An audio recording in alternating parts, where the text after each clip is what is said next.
shotglassdigital.com. This is what you can look forward to on episode 93 of Skywalking Through Neverland. And he starts walking away, and I'm thinking, oh man, I just offended Ben Burt. What's a fornax? I misspoke. It's the 5 fire rings of Forp. Hi, this is Mark Dodson, voice of Salacious Crumb in Return of the Jedi and the Gremlins, and I'm skywalking through Neverland. Yum, yum. Ladies and gentlemen, boys and girls. Listen. A billion years in the making. Welcome to Neverland. What do you know? You'll laugh, you'll cry, you'll kiss $3 goodbye. Hey, Skywalkers! Thank you so much for coming back to Skywalking Through Neverland. And welcome to any and all new Skywalkers out there. We are the family-friendly Star Wars Disney podcast that brings you entertaining stories from creators and fans. This is Richard, and please, everyone, say hello to my sweetie wife, Jedi Tink Sarah, now available in Disney Infinity form. Disney Infinity Toy Box! Go ahead and tell everyone what that meant. Okay. So I played through the Twilight of the Republic playset, and I finished it last night around a little after 1 a.m. because I was hooked. And I am now a Disney Infinity widower. Yes, you are. And today I was playing around in the toy box, and I opened up the Packs and Tools menu, and lo and behold, I had a lightsaber somehow. And I guess I tweeted this out, and I guess you get a lightsaber when you play through one of the Star Wars playsets. So exciting. So I immediately put Tinkerbell. Wait, I thought you could get the lightsaber when you get all the Disney Infinity 1.0 figures. That's or the games. thing. That's the thing. So I was surprised that I had a lightsaber because I don't have the 1.0 figures like at all. I think I have like 5. So did they let that slip through? Well, no. So I guess now the lightsaber unlocks with playing through a Star Wars playset now. Oh, okay. Yeah, so there's a different way. That way. makes sense. Yeah. There's a different way to get the lightsaber, and I am super excited. So once again, immediately, I put Tinkerbell into my game, and I gave her a lightsaber, and I proceeded to take a lot of pictures, and then I posted it everywhere and said, "Look, it's Jedi Tink! It's Jedi Tink!" And I was really excited. Yes, she was.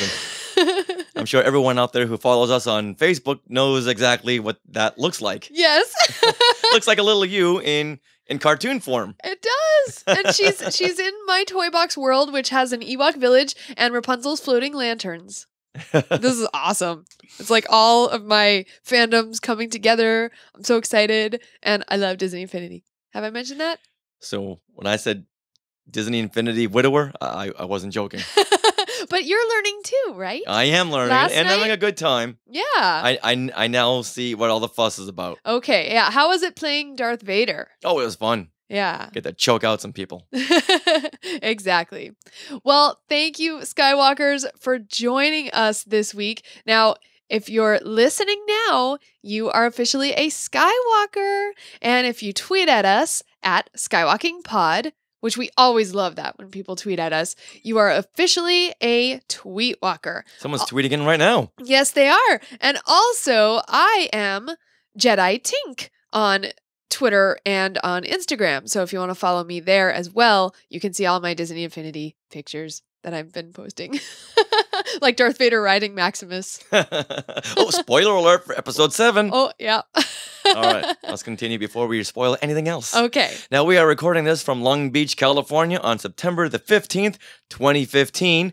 And coming up on this week's show, well, hang on to something because we will be talking with Mark Dodson. Oh. He is the voice behind Salacious Crumb, the Gremlins, and another Star Wars character, which I didn't know he did the voice for. Oh. Very, very exciting.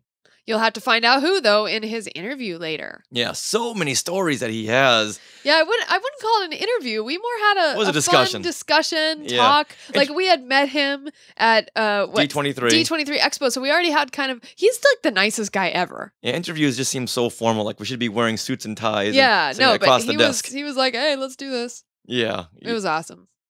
All right, we also dive into classic Marvel Star Wars comics, another segment with Randy Martinez, Star Wars artist. And in this one, we cover issue number 4, In Battle with Darth Vader.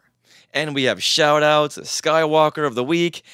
And now, here are things we want to share. Things we want to share. Things we want to share. Things we want to share. So September 27th is coming up, and you know what that means? What? We'll be going into our 3rd year of Skywalking through Neverland. That's right, we're going into our 3rd fun-filled year. Wow. So this is where you Skywalkers come in, and we want you to share with us. If you have something that you want to share with us, like a special memory, a favorite segment that you have heard, or just something that sticks out when you're thinking about the library that is Skywalking through Neverland. I'd like to see what's really stuck with people. Or like, did you come to any events or meet us? You know, Yeah. we'd love to hear that kind of thing. So please send in an email to share@skywalkingthrough-neverland.com. And if you don't feel like writing, one fun thing you can do is actually record a voice memo on your phone. And then once you record a voice memo, you have an option to email that in. So you can email in your voice memos to share@skywalkingthrough-neverland.com. And if you're a podcaster, well, you can just record how you usually record and send us an MP3, and that would be super awesome. All right, and let's say for that, I got my calendar out right here. How about Monday the 28th? They should sounds send good. in their messages and voicemails. Yes, that sounds good. So Monday the 28th, that is 13 days from now. Oh. So we would really love to hear from you guys Yeah. about what sticks out in your memory or what segments you've liked. And just going back to yesteryear, that was 2013. And 2014. Yes. So And beyond. And beyond. Ooh. All right, so that's what I want to share. That's what I'm hoping you guys will share. So Sarah, what do you have to share this week?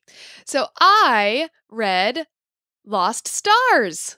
I finished it. Oh, this is one of the Journey to the Force Awakens books. Yes, one of the novels written by Claudia Gray. Now, it's categorized as a young adult novel. You'll hear people saying YA novel, that's young adult. And the Harry Potter novels were classified as young adult novels, I believe. Yeah, and we were talking to Michael Kogi and Cole Horton about this very subject, and even Cecil Castellucci. Yes. And they were saying the only difference really is they never talk down to their audience. The only thing is they may not use the $10 words, as they said. Exactly. So I know when people hear YA, the young adult, Yes. they just think, oh, it's going to be like Twilight. Right. So the thing I want to share is the fact that even though this is classified as a YA novel, you must read it. Let me give you a synopsis and a little review of Lost Stars. So this is what I want to share. Okay. Are you ready? Ready. Okay. So Lost Stars, it follows the growth of 2 childhood friends, Thane Kyrell, a boy, and Sienna Rhee, a girl, and they're from the outer rim planet of Jelucan. I'm sure other people pronounce it differently in their heads. Jelucan? See, I say Jelucan. Jelucan? I don't know. Jelucan. Yes. Well, however you pronounce it. Now, the son of a wealthy and aristocratic family and the daughter of rural villagers from the valleys, the two share one common passion, flying. So despite that common trait, they grow up under very different circumstances because he was abused and became defiant against authority figures, while she was raised with very strict cultural values and principles, above all, honor and loyalty, which comes into play a lot. Now, as major events turn their worlds upside down, Thane, having been disillusioned by the Empire's abusive and destructive power, and Sienna, having bound herself to the Empire by an oath, begin to drift apart while also embracing their feelings for each other. So that's the synopsis. Now, So is this like Romeo and Juliet in a galaxy far, far away? That's kind of how it is. So Lost Stars, Star-Crossed Lovers, like the title is very appropriate. I love, like the title really says everything. And what's fun about this novel is that literally it takes all the scenes that you see in the original trilogy movies and shows it to us in their perspectives. So, you know how the Death Star takes out Alderaan? Right. Well, one of Sienna's friends, I'll say, who is in the Empire, he's from Alderaan and Oh. he works for the Empire. Oh. So like it just flips that all on its head. So do we get to see the point of view from these other characters now that the Death Star has blown up Yeah. Alderaan and now they're starting to rethink things? Yeah, and it takes you through all the events. I mean, they're there. Like Sienna's assigned to the Star Destroyer of Darth Vader, so the executor. I'm going to say Executor. Yeah. Because Executioner. Right. So her being Execute. assigned to that ship, well, you know, they're trying to get the Millennium Falcon after the Battle of Hoth, right? Mhm. They're and all these things. You end up on Endor and the second Death Star, and what does that mean in this galaxy? Like it's this overarching. So you get plot. to see it from different points of view. Yes, and then you actually get to the Battle of Jakku. Well, Yeah. so this... And there's a really fun thing that happens. I'm not going to spoil it, but yeah, it kind of will precursor to like just before the movie. I'm guessing just before The Force Awakens. So this book takes place over the course of 25 years. Yes. Uh-huh. Oh, okay. Yeah, because Interesting. it begins when they're little kids. Right. Yeah. So it's really interesting. And now, having just finished this novel, what I really want to do is, you know, jump in and watch the original trilogy again. Okay. And I know, and see these. All right. Yeah. So yeah, my review is do not skip this because it's a YA novel. Read it. Especially one of the good things that Claudia Gray is really good at is getting you invested into these characters like right away, right off the bat. And now if you've ever been a teenage girl reading books Here. and you see Yep. I'm with and you. you read kind of the romance stuff, like not romance novels totally, but like those Twilights or, you know, those Harry Potters, you know, they really bring out the feelings in the characters and just like, it's totally there. Like she writes them very well. You're very invested in these characters and whether they're going to get together or not. And then also, if you've ever read The Courtship of Princess Leia, you know, with Prince Oh, yeah. Isidore and Leia and Han and that whole like And the love Rancors. triangle thing. Yeah. Well, I don't remember the Rancors. I remember the love triangle. Yeah. It was on Dathomir, And the and they all- Dathomir witches. Yeah. Exactly. So it's, you know, like the same feelings you have invested in that book. At least I did back when I was a teenager. I felt those feelings come up while reading this novel. So I totally recommend it. And now that I finished Lost Stars, I'm going to dive into Aftermath, but I just wanted to share my review. Yes. And when I'm done reading Aftermath, sometime February or March, Right. I'll give my review. Okay. Because I read a good paragraph and a half a night. All right. I'm going to start on Aftermath and I'm going to finish well before you. Well, that goes without saying. All right. And that are things we want to share. Be our guest, be our guest. Put our podcast to the test. Gather round the microphone and we will do the rest. There are certain cackles, noises, and voices you hear in movies and TV that are instantly recognized. Do you ever wonder who the people are behind these iconic sounds? You've heard Salacious Crumb laugh maniacally in Return of the Jedi, and even in our Skywalking Through Neverland opening, and Gremlins devour a victim in Gremlins and Gremlins 2. Now, meet the man behind those voices, Mr. Mark Dodson. Yum. Oh no, I thought we had Mark on the line. No, you've got the Gremlins on the line and Salacious. Oh, my friends, they're all in the booth with me. Oh my goodness. Wow, we didn't count on this. Yeah. No, I'm going to have to shove them out, too. They can be annoying. Yeah. So how are you guys? We are doing very, very well, thank you. And hey, thanks for coming on Skywalking Through Neverland. And you know what? Before we begin, we have something for you. Our podcast composer, Rob Dellinger, made a special Mark Dodson musical jingle. Check this out. We'd like to introduce you to a pretty awesome guy. One time he voiced some Gremlins, and he also voiced Salacious Crumb, Mark Dodson. Oh, that was killer. Thank you. You're going to have to send that to me so I can play it when I wake up every morning. We will definitely do that. Yeah, we told We told Rob Dellinger that we were going to have you on the show. He's like, oh, I've got to make a jingle. I've got to make a jingle for him. I love it, man. That's great. Totally thanks. Thank you. Oh, wow. Well, We definitely will. We definitely will.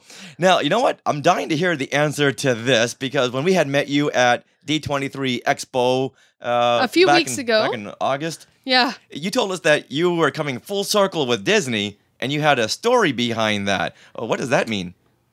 Well, yeah, that was great meeting you guys. The D23 was incredible. That was one of the best things I've ever been to as far as conventions and things like that. Yeah. Story goes like this. Yeah, I said that I felt like my life had come full circle. This goes all the way back. So it has to go back to my childhood, right? Sure. So everybody... We have time. Get Settle in. Get comfortable. When I was 10 years old, in 1970, I went to Disneyland. And my sister and I went to Disneyland with my uncle. He saved, for the end of the day, he saved the Haunted Mansion. Oh. And so we went in the Haunted Mansion. And, of course, all day long I'd been hearing this voice. I think the first thing that we went in was great moments with Mr. Lincoln, when it was only Lincoln at the time. Now they've got all the presidents in there. But, and I heard the voice that introduced Mr. Lincoln and that type of thing. And I was like, what a great voice. And then, and I'm 10 years old, and for some reason that voice just really moved me. And so then we went through Journey Through Inner Space, Monsanto's free ride at the time. And there was that voice again, I'm shrinking, and all this kind of stuff. And okay, and so anyway, we end up going through the Haunted Mansion. And I hear, when hinges creak in doorless chambers, and welcome. Well, come in. Kindly step all the way in, please. I will be your host, your ghost host. Well, when I heard that, it grabbed me. And I was like, this is the greatest voice I've ever heard.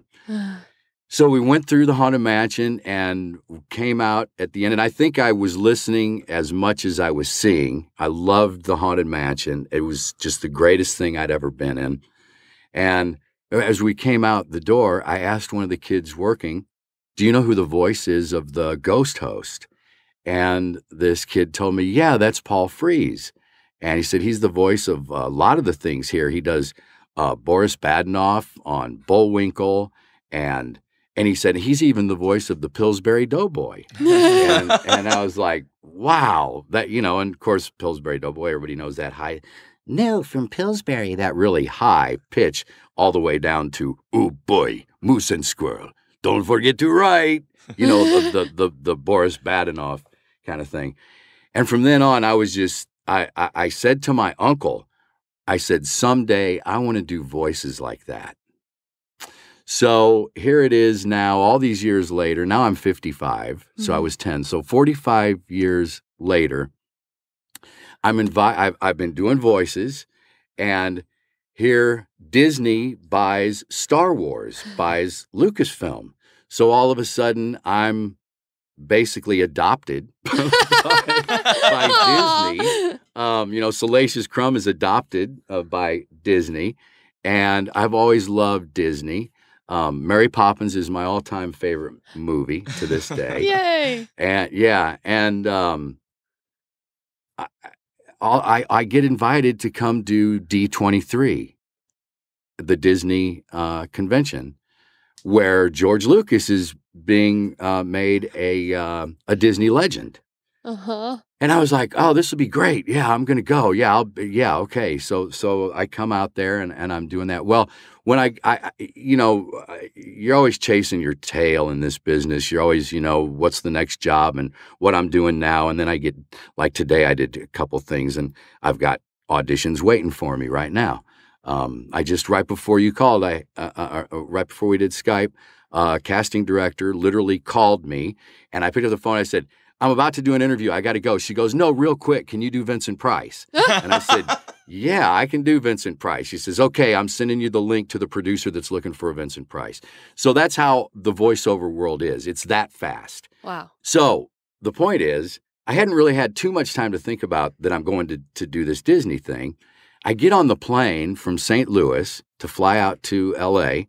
and then go down to Anaheim.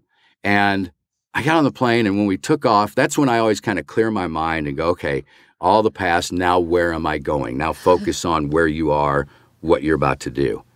And it hit me. And I started thinking, wow, I'm going to get tears right now. I did on the plane.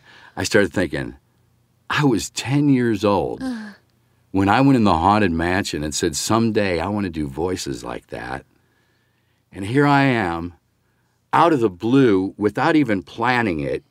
I have been invited to be a guest at this Disney celebration and sign autographs for a character that Disney now owns.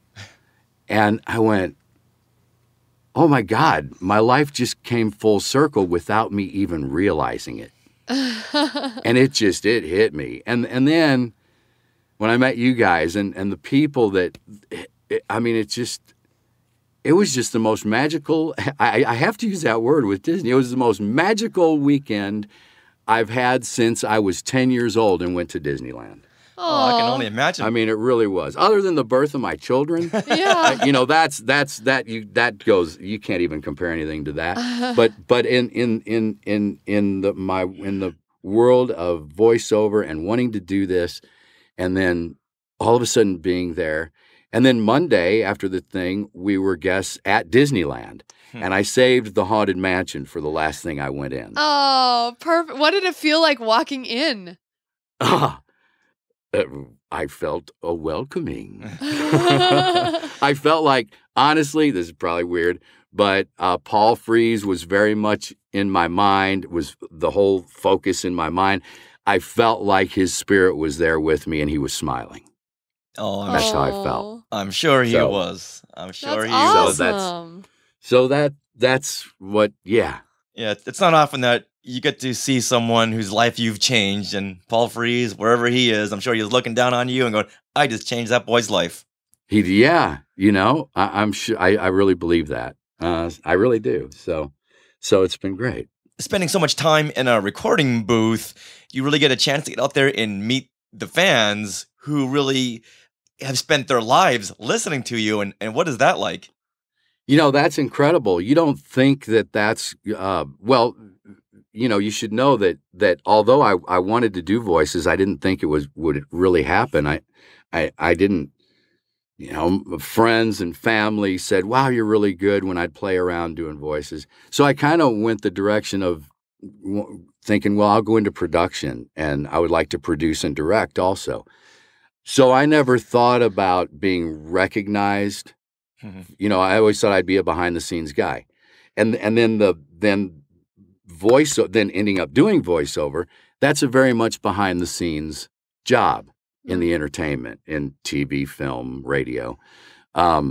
Most of us, 99% of people that do voices are working all the time and aren't recognized and don't get to meet the fans and don't get that love from the fans. And, I'm just fortunate because of being a part of Star Wars, being Salacious Crumb, and the Gremlins, and both Gremlins movies. I'm blessed that fans want to know who did the voices of these creatures, and I'm very comfortable with the fact that I feel like you don't really want to meet me. You want to meet the Gremlins. You want to meet Salacious Crumb. And I think that's great. And when I got into this business, I said, I don't care if anybody knows who I am, just so that my characters are loved. Right. The characters that I do, is if they're loved, then I'm loved indirectly and nobody needs to know it but me. But then this whole Comic-Con thing and all that and celebrations and the celebrations have made it possible for me to actually get some of the love that they give to those characters. So it's incredible. It's wonderful. It's overwhelming. It's humbling. It's wild. That's amazing. Do you have like a favorite fan moment from either D23 Expo or any of the other conventions that you've been to? God, there's so many. You know, I think there was a one in Pittsburgh actually last December at Steel City Con. A little girl came in the door, and her dad was carrying a Daffy Mugwai that they had bought that was specially made, and it was really a really well made Daffy Mugwai. And I just caught, for some reason, I saw them coming towards me, and I saw her, this little girl, she couldn't have been maybe 8, 9, 10 years old, and I saw her point over at me with a big smile and grab her dad's hand and dragging him over to me. And she was so adorable, and her dad, and she loved Daffy from Gremlins too, and they wanted me to sign the Daffy that they had, and she couldn't talk. So I kept, and I had an experience like that once myself, and so I was like, so I kept trying to get her to talk and relax, you know. Then I got pictures with her and Daffy. That was a really special, really special thing. Is it funny to see the disconnect in people's eyes when you do the voices, but yet they're seeing your face? Because I got to be honest, now when I hear Salacious Crumb laugh, I do see your face. Yeah, so there's a weird disconnect there now. There is, and I hope it doesn't ruin the Salacious for you. I mean, I hope you can stop that. You know, see Salacious, don't see me. Well, it's fun. Don't see me. But I know when I first saw Mel Blanc, when I first saw Paul Frees, it does do that. There's that. Okay, now I kind of see that person doing that voice. You have to suspend. What do they say? Suspend belief. Suspend disbelief. So and just. And don't do that. I know. Well, for me, it's fun watching a movie I've seen well over hundreds of times, but now you can see it on a whole new level. So it becomes fresh again. It's like, oh, I'm seeing Salacious Crumb, and I'm seeing Mark Dodson. I'm seeing Jabba the Hutt, and I'm seeing Toby Philpott and David Barkley and Mike Edmonds and all those guys in the suit and the big Jabba puppet. So for me, I love doing that kind of thing. Looking around the screen and seeing everything. It keeps it fresh for me. Yeah, it does. Yeah, it is. It is. But like when I watch, I still watch Warner Brothers cartoons, the old Bugs Bunny and all, and I just get into Bugs. You know, I just and Yosemite Sam and Foghorn Leghorn. I just get into them. I don't really see Mel anymore. When I first saw him and when I was a kid, and then I did, but I think I've gotten to where even going to a movie or anything. I try not to do that. Don't you? It's a lot more enjoyable. Well, the first time I see a movie, I always see it like the whole movie. It's only the second time, second viewings that you start to pick apart 200th things. Viewing. Yeah. Now, when you do meet these kids, what is your go-to voice that you slip into? Oh, well, usually when I shouldn't tell you because now if they hear, they'll expect it or it won't surprise them. But usually I'll say, hi, I'm Mark, and I'll put my hand out to shake their hand. And as soon as they shake my hand and we make eye to eye, I'll go, yum, yum. Whoa. And they go, some of them will jerk their hand away, be like, oh. But that's usually what I do. That's awesome. Followed by a call to the authorities. Right. And and then a lot of them will say, oh, I love Daffy, and then they'll look at the picture on the table, and then they'll look up at me, and then they'll look at the picture and they'll look up at me. And after they do that a few times, I'll start and then they're like, that is you. Like, yeah, that's me. Now, what was your big break in voiceover acting? My big break came at Lucasfilm. I first got with them in Los Angeles, and shortly, just a few months into it, right after Empire. Oh. They were moving people, the business end, up to Marin County. They weren't moving production people. They already had ILM going up there. They already had the sound. They had sprockets going. Of course, they were shooting things over in England and had the production people there. So I said, well, I want to stay with the company. And they said, we don't have anything for you. I said, well, I'll do anything, anything to stay with the company. And they said, well, we're building, and let's see, I was like 20 years old. And they said, we're building Skywalker Ranch. And they're actually looking for laborers and carpenters right now. You want to do that? And I said, if I can go up there and stay with the company, and then if something opens up in production, when something opens up, you'll bring me over to production, I'm willing to do that. And they said, okay, here's a number, call Charlie Kuhn. He was in charge of all that.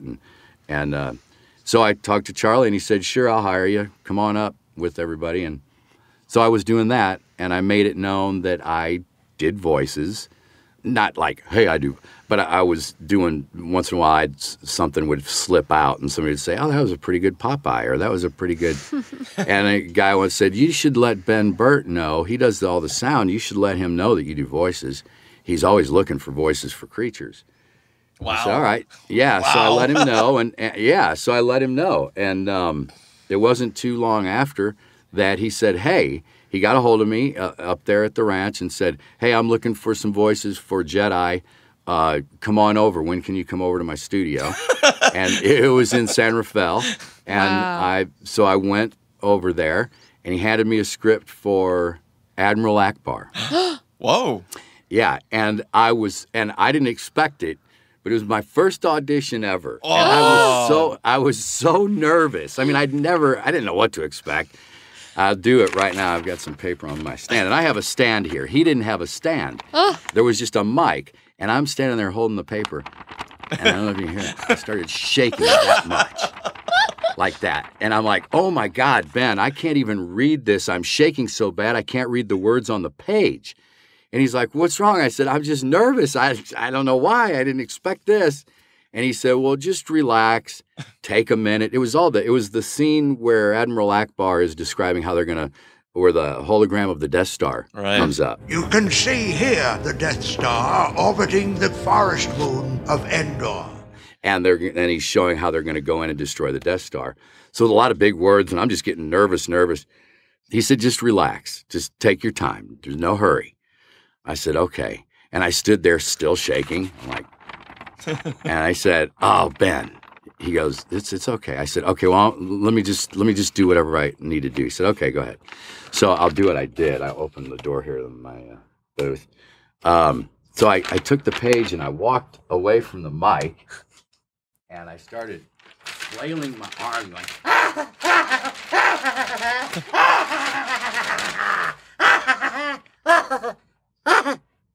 and I walked back up, and I had stopped shaking. And I said, okay, all right, I think I'm ready.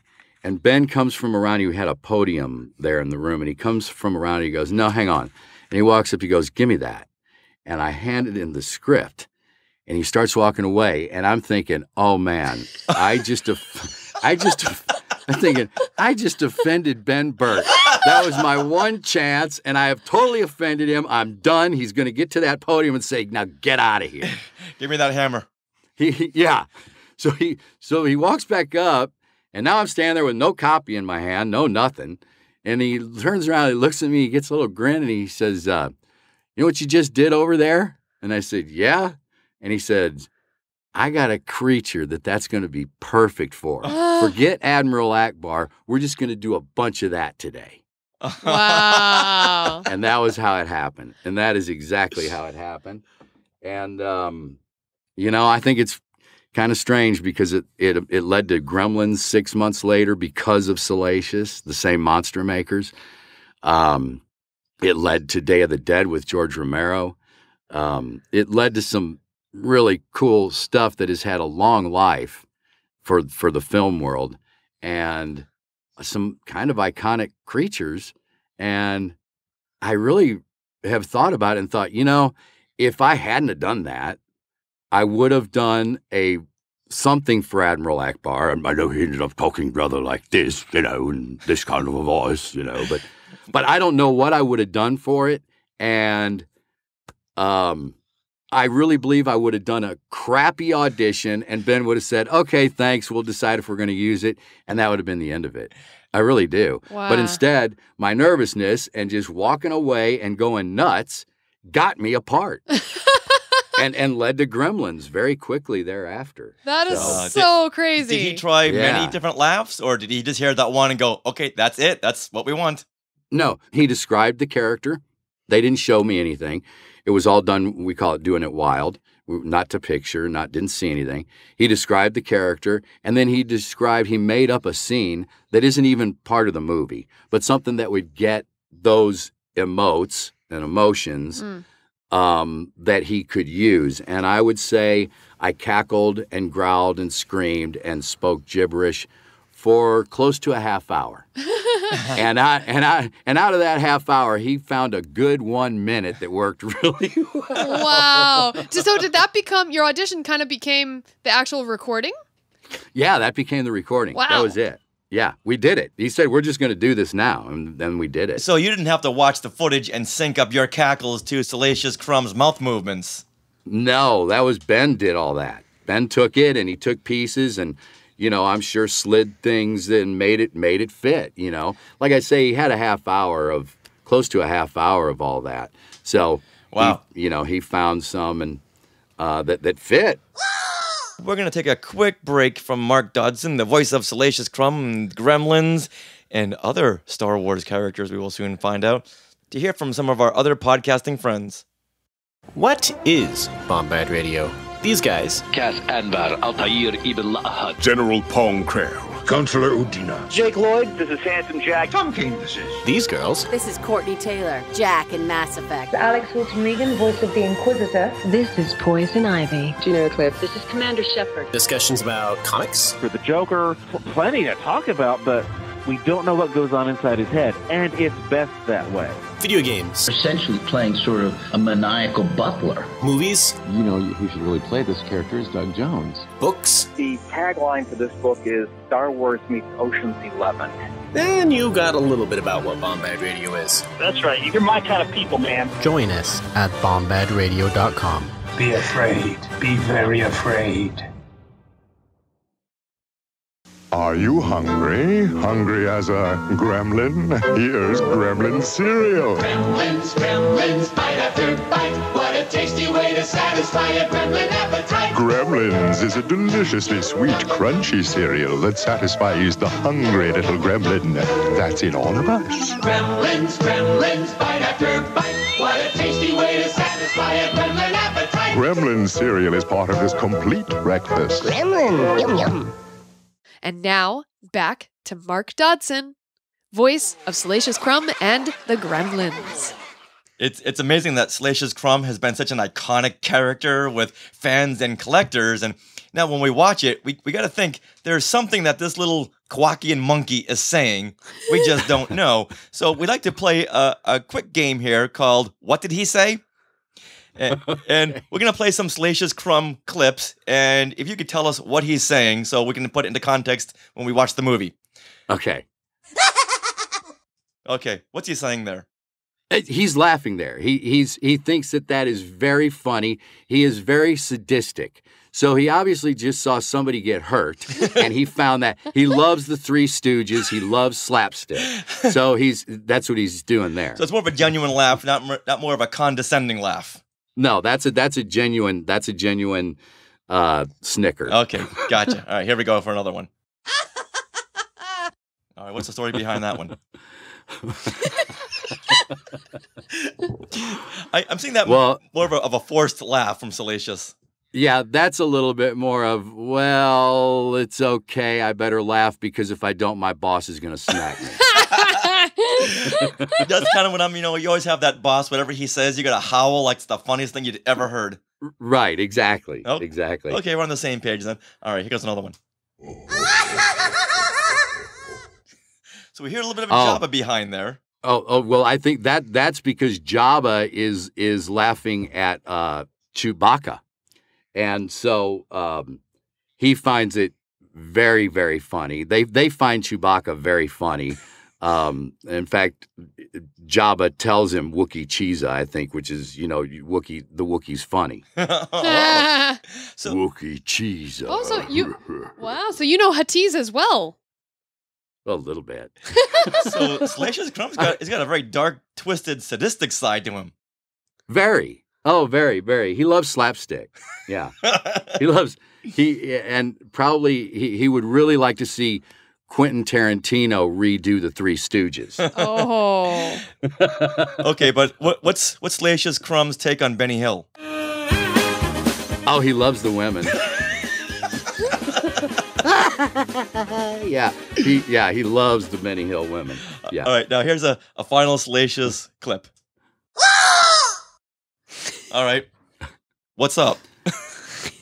I think he just got a close-up of Slave Leia. Oddly enough, that's the same noise I made when I first saw Return of the Jedi and coming into puberty. That's right. Oh my goodness. Wow. So it doesn't sound like they had pitched it up or down or changed it or anything. That's you. That's me. I think he thinned it a little bit. He may have took some of the bottom off of my voice. I would say he thinned it. Okay. But yeah, it's pretty close. And, that was 32 years ago. So I was able to get even a little higher than I can now. So now, how do you differentiate the Gremlins' voices from Salacious Crumb's voice? Oh, the Gremlins were, that was done to picture. Oh, really? So, yeah, that was all done to picture. They were a little more mischievous, a little more of that in there. So, it just had a little more growl to it. We weren't mean, just mischievous and like to have fun, but probably would get thrown out of any bar. Apparently not in the one in Gremlins. Yeah, you threw the bartender out. Kate's kept serving them, Phoebe, stop serving them drinks. Well, that's because there was no bouncer. If there'd have been bouncers in there, Why did she start serving them drinks? That's what I want to know. Well, I think she's afraid what's going to happen if she tries to 86 somebody out of, I think it's kind of like, I'm not going to tell these guys they can't have a drink. Now, what would a bar conversation sound like between Salacious Crumb and a gremlin?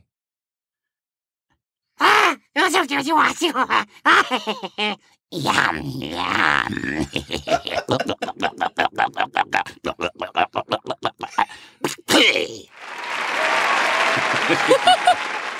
All right, and now they're casting for The Force Awakens, Inwalk Salacious Crumb, and Gremlins number 4. What would each of them do to win the part over? They would drop to their knees and beg is what they would do. And what would that sound like? Oh,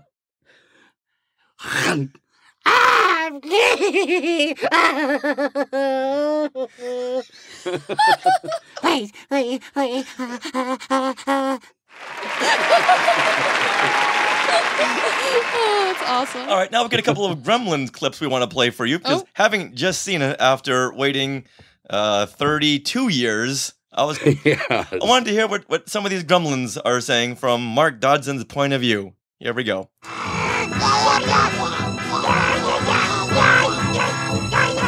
Okay, can you translate that, please? Yeah, that's a lovely rendition of fa la la la la la la la la. I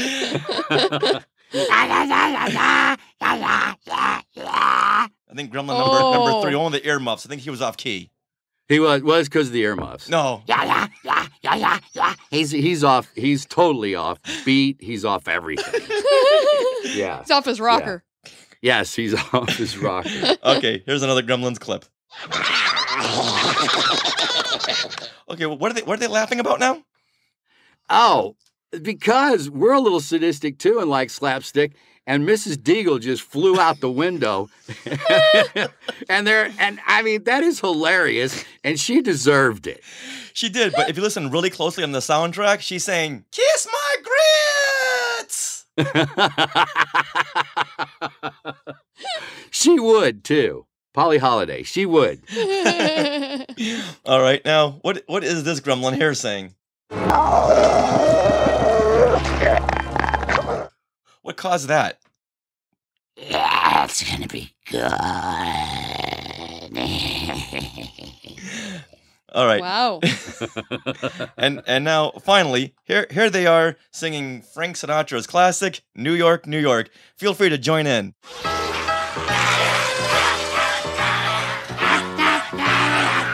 That's right, yes. I'm ready to die. I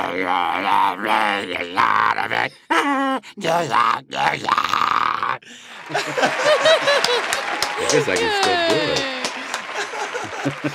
I will never hear New York, New York, or Frank Sinatra the same way again. No.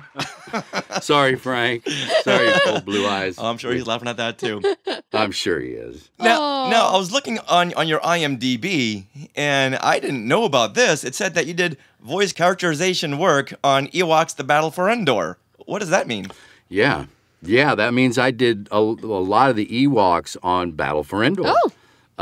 Yeah, they had me come in. Ian Bryce was working on that, and he and I were friends, and he knew that he was with Lucasfilm for forever, and he said, "We're working on this. You want to do some Ewoks?" And I said, "Of course."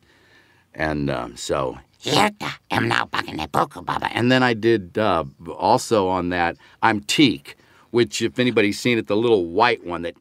Are you Teak? Yeah, I'm Teak that flies all around. I love Teak. He is hyper, which I am the opposite of Teak. If anybody knows, like my kids say, if you were any more mellow, Dad, you'd be dead. I'm like the opposite of him, and Teak is just, I don't know how I did that.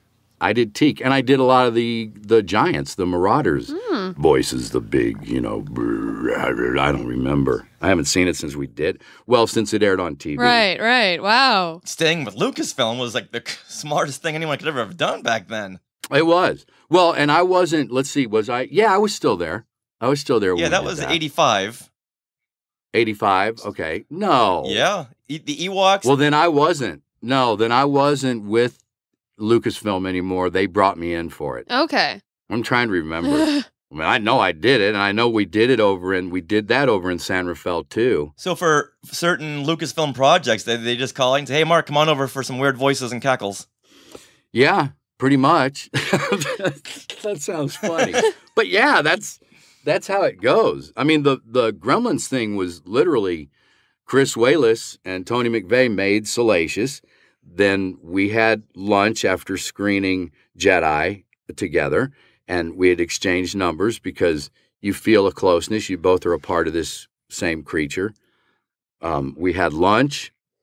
We exchanged phone numbers. It was back in the days when you actually called people and actually talked on the phone and didn't have, it was a landline, right? So we had each other's home number, and I literally, I remember saying at lunch, wouldn't it be great if there was a whole planet of Salacious Crumb? And they were like, oh, yeah, of course, that'd be great. We're not self-serving. And so we're like, yeah. Well, it wasn't 6 months later that Chris Wallace calls me. I answer the phone, and he says, hey, what are you doing? I said, I'm still up here in Marin. What are you doing? And he's like, well, I'm in L.A., and we just finished a production meeting, and we're working on a Spielberg film. And we were asked who did the voice for the little guy with Jabba. And we told him, oh, that little guy is Salacious Crumb, and that's Mark Dodson. And we were asked if we knew how to get a hold of you. And we told him, yeah, he's up in Marin with George. We've got his home phone number. And they said for us to call and see if you want to do voices for these new creatures. Oh, and I should preface this whole thing by saying before he even said that, he said, remember when you said, wouldn't it be great if there was a whole planet of Salacious Crumbs? And I said, yeah. And he says, well, there is. Only thing is, this time the planet is Earth, and they're called Gremlins. And I was like, what are you talking about? And then that's when he went into, he was just in this production meeting. So, yeah, it does happen that way. Like I said before this, I get a call. Hey, can you do this character? Yeah. Okay, we're going to have you do it. That's kind of, I mean, you do audition for things, but once you're known for something, people go, yeah, we know he does that, and we like the way he does it. And so I get a lot of calls that way. You got a great niche there. Yeah. Now, when you're in the sound booth, do they let you play off of other actors, or are you just making the weird noises and then they cut them all together? Well, it depends. If you're doing animation, that's ensemble. That's the whole cast, and you play off of each other. When I do video games, they direct us over Skype. We're in our own booth and we're completely alone. We just do our lines. Now the director will give you the line before or what you're reacting to. They'll describe the scene. They'll describe how you're feeling emotionally about what's going on. And then you'll give them the line. So most of it is done by ourselves.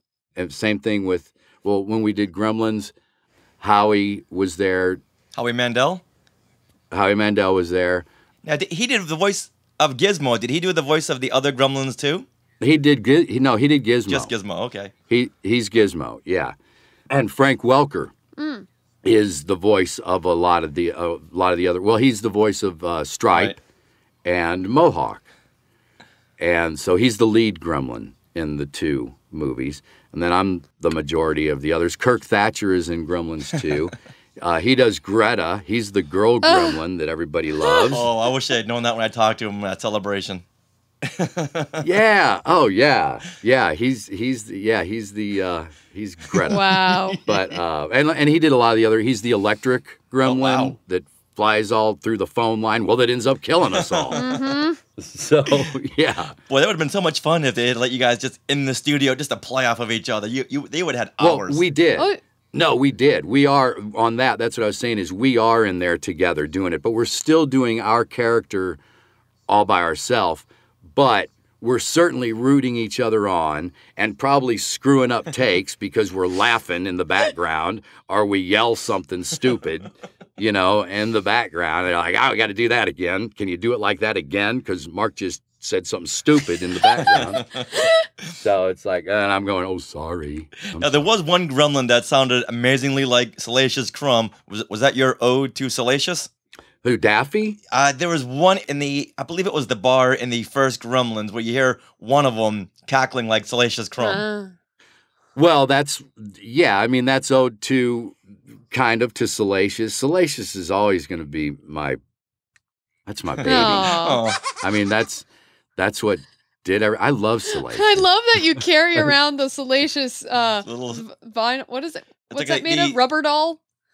With you? Yeah, the little rubber doll to from the conventions. Yeah, the Disney celebration. Yeah, that's so cool. Yeah, I bring him with me. Well, people want to get a picture with him, Yeah. We have a friend, Chris Alexander, who wrote the Star Wars origami book.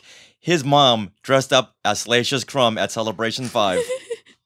Oh, she really? Did. It was so funny. I've got to send you this picture. Please do. She's pretty much wearing a nude body suit and Salacious Crumb ears. I gotta see That's it. hilarious. Send it. When I was a kid, I was such a big fan of Salacious Crumb. A friend of mine made me a paper mache Salacious Crumb to put on my display case. Aww. Oh, wow. He is sitting in my garage, and I've got to take him out because he did such an amazing job. Because back then, you didn't have reference photo. You didn't have the internet. This was 1983. You had maybe the little Kenner toy and a couple of Topps cards. This was the old days. We barely had electricity. Now, I know you have the Disneyland Salacious Crumb. Are you a collector of Salacious Crumbs and Gremlin memorabilia? Well, a little bit. I mean, I'm not really, but kind of. If I see something that I really like, that I'm like, that one's really cool. I want that one. I don't get it just because it's a Gremlin or just because it's Salacious. And I do when fans make something, the painting. There's a girl that I met at the last convention I was at that does wood burning. And she's doing me a wood burning of a Gremlin that I really like right now. Those things are really special to me, and I do keep those, and I set them. I have them in my control room, and I have them on the wall. So those things that people have made, those I keep and collect. But I have just a few that are actually mass-produced toys, and it's the ones that I was like, oh, I really like that one. I have the Salacious that's on C-3PO pulling his eye out. Yes. I like that one a lot. And the fact that Anthony Daniels, that made him so mad, I had to have that one. Wait a minute. Something made Anthony Daniels mad? Oh my, how could that be? Yes, actually, something did. He didn't like that. He said that that C-3PO should not be defaced that way. So I was like, oh, sorry. We sat together at the Christmas. That was kind of funny. Oh? Oh my, they I didn't know that Anthony was so upset with Salacious taking his eye out. And at the Christmas dinner, the year of Jedi, there was a big Lucasfilm Christmas party. Huey Lewis and the News was the band. That was our private band, but they were very new at the time. Yeah. And it was in San Francisco. And we all go to sit down for dinner, and they sat me right next to Anthony Daniels. I didn't know Mr. Daniels. He didn't know me. No. So we're sitting there and having dinner, and of course we introduced each other. Hi. I said, hi, I'm Mark Dodson. He says, oh, hello, I'm Anthony Daniels. And I said, I was like, yeah, I know. Your voice gave it away. I know that. Yeah, I'm like, I know that. Well, I knew what he looked like. I knew who. So, in fact, Linda Ronstadt was George's date at that party. Who I love, Linda Ronstadt, being a 70s, being born in the 60s. And we have dinner, and we talked a little bit and ate and got all done. We're sitting there, and now they're serving dessert. And Ian Bryce had seen to it that we were seated right next to each other. And Ian and Anthony are good friends. Ian is British, and they became really good friends. In fact, Ian, when they needed somebody to show up as C-3PO, they're about the same size. So Ian, and he's British, so he was C-3PO for appearances and things, way back when. So they were friends. And so Ian comes over and he says, oh, Mark, Anthony, did you guys meet? Did you guys talk? And we're like, yeah. And Anthony's like, sure, I met Mark. And he's like, so Ian looks at me and goes, well, Mark, have you told Anthony who you are? Uh-oh. I said, well, I told him I'm Mark Dodson. He said, no. Have you told him who you are in Return of the Jedi? And I said, no. And he says, oh, well, I think you should tell him. And I said, oh. And I looked over and I said, well, I'm the voice of Salacious Crumb. And Anthony jumps back and his eyes get so wide and he goes, I hate you. And I said, what? And he says, well, no. I don't hate you, but I hate Salacious Crumb. And then he went into the whole thing about how I didn't want that scene. He took my eye out. Oh, he said, but no, you're very nice. I like you very much. This is very nice. He's like, Ian, what? Why did you do it? He's like, and Ian was laughing. He just thought that was hilarious. So it was set up by Ian Bryce. Wow. And it was very funny. And I'm glad it happened. Yeah. Merry Christmas, Anthony. Yes. And really, he was very nice. And after that, we stayed sitting there eating dessert, and he was like, he laughed about it. Giving you the evil eye. He got over it. No, not at all. He was very sweet. He's very nice. Oh, that's so funny. Well, never heard that story before. Yeah. I know. So I have that one, Anthony. If you ever hear this, I've got the one with Salacious pulling your eye out. I had to have that. And then this Christmas, Gentle Giant is coming out with their special Salacious Crumb holiday edition. Yeah, that big one that's like a remake of the Kenner one, I think. Is love that right? those. Yeah, that's cool. And then I like the pop thing. Did you see the little pop vinyl? one? I don't know if I've seen Salacious vinyl? As pop vinyl. No. Oh yeah, you got to see it. They did a really good job. It's Jabba, Slave Leia, and Salacious Crumb all together. Oh my. Oh, and they look great. They really do. I'm going to get that one. And in fact, I'm going to get that one for my granddaughter and for me. Oh my goodness. I'm looking at this picture. That is hilarious. This pop vinyl. Oh, the pop vinyl. Yeah. You see it? Isn't it good? And Jabba's got his tongue hanging out. Well, I guess Slave Leia right there. Who wouldn't? Right. Yeah, that'll do that to me. Well, this is a complete set. Yeah. That's adorable. It's the complete set. Wow. Well, yeah. Well, what a good time. What a good time we've had here. Mark, thank you. Oh, this has been fun, you guys. Yeah. Thank you very much for coming on here. Yeah, and where can people come and meet you or find you on social media? Oh, just Mark Dodson. Okay. Yeah, just Mark Dodson, and there's right now, I change my profile picture once in a while. Is this Facebook? Yeah, on Facebook. That's it. I don't do any of the others. So Facebook, just Mark Dodson. There's my background is Gremlins and Salacious Crumb and me standing there with them around me. And then right now there's a picture of myself and Chewbacca and Peter Mayhew from a show that we did in New Mexico. So that's how you'd find me. How about any convention appearances or autograph signings coming up? In October, I've got Springfield, Grand Rapids, Bangor, Maine. I've got Colorado, Denver in November, Batavia, New York, Fox Prowl in November, Panama City in Florida in December, Miami in January. Wow. That's enough. Is this list up on your Facebook page? No. It probably should be. Yeah. I'm really not good at promoting myself. Did I tell you that? No. Now that the Skywalkers out there hear this, they're going to want to come meet you in person because you're a lot of fun. Oh, thank you. You guys are fun. You made it fun. Well, Mark, once again, thank you very much. It's been a pleasure having you on Skywalking Through Neverland. Yay. Yeah. There you go. Shout-outs. Skywalker shout-outs. Which Skywalkers get props from here in Neverland? Who was tweeted out? Shout out. Who was photobombed? Shout out. Who was shared a post? Shout out. So let's start off our shout-outs by giving a big shout-out to Tyler from Kmart. Tyler from Kmart, we wish we knew your last name, but we don't. We don't. You're the one we talked to about Force Friday a little couple ways days back. before. It was like Wednesday before Force Friday. Friday. Very nice discussion with Tyler from Kmart on Bellflower Ave.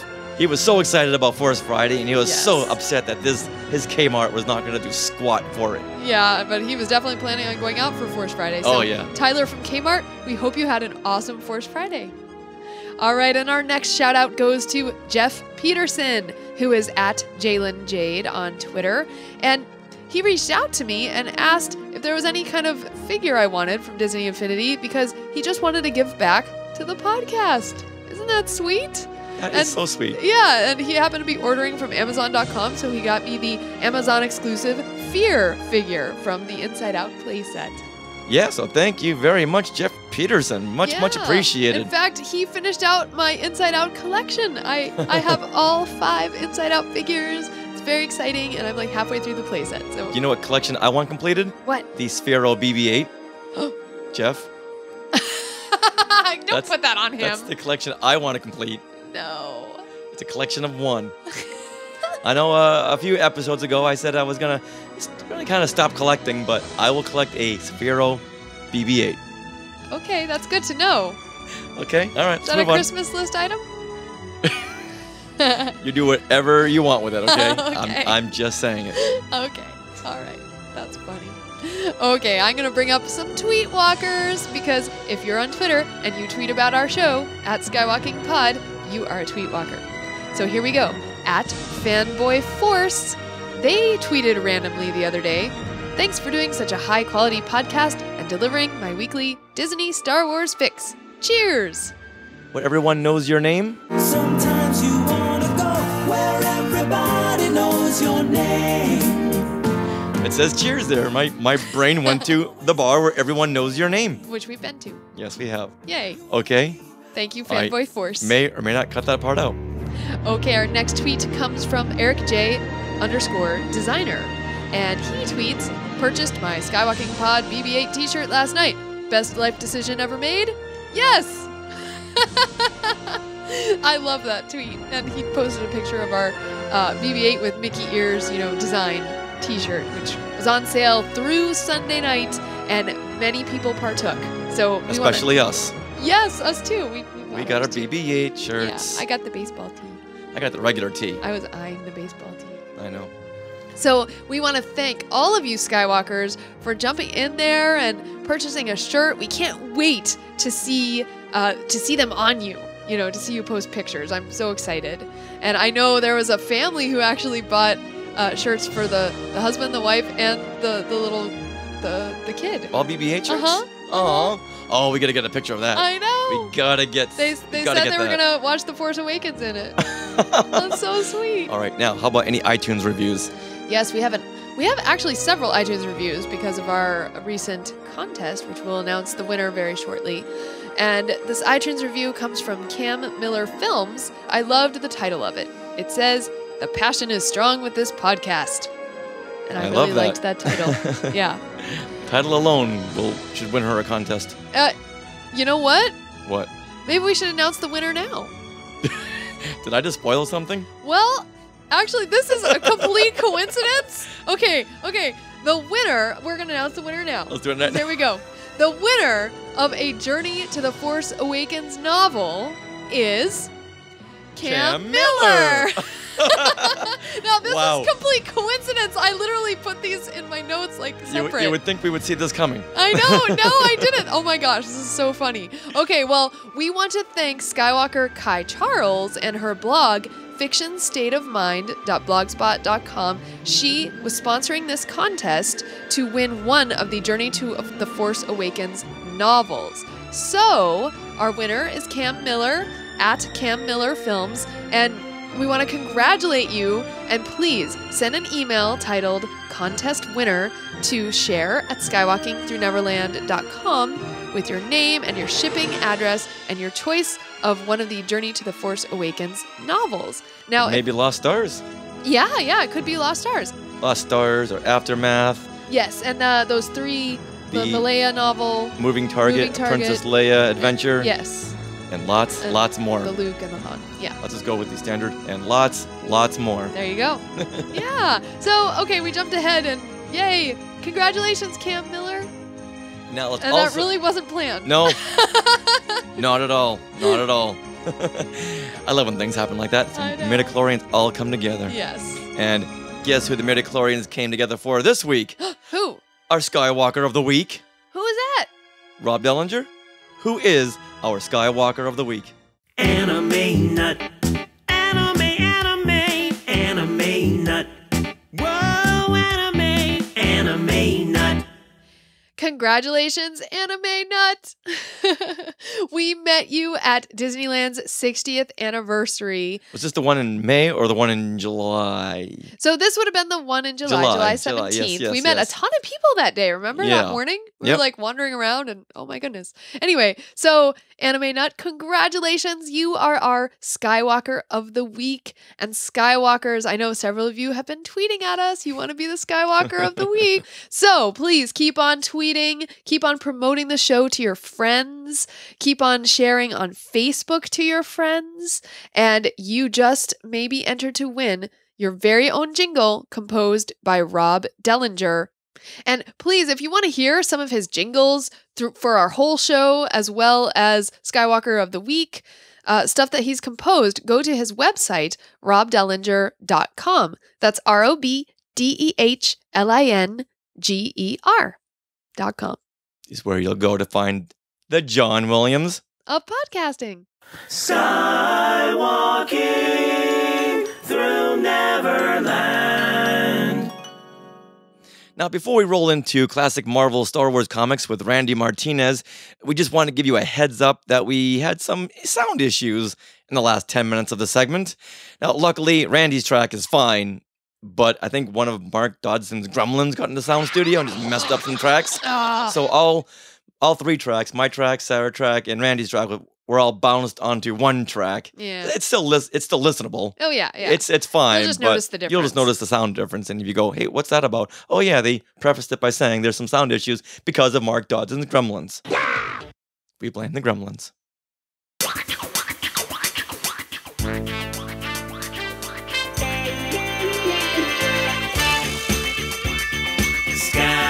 Skywalking through classic Marvel. Skywalking through classic Marvel comics.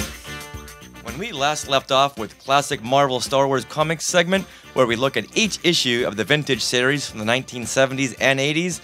Luke Skywalker, Han Solo, and Chewbacca were rescuing the princess, only to be cornered in the Death Star's cell bay.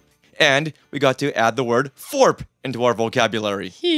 And the hashtag, which is even more important. Star Wars artist Randy Martinez is back with us to talk about issue number 4, In Battle with Darth Vader.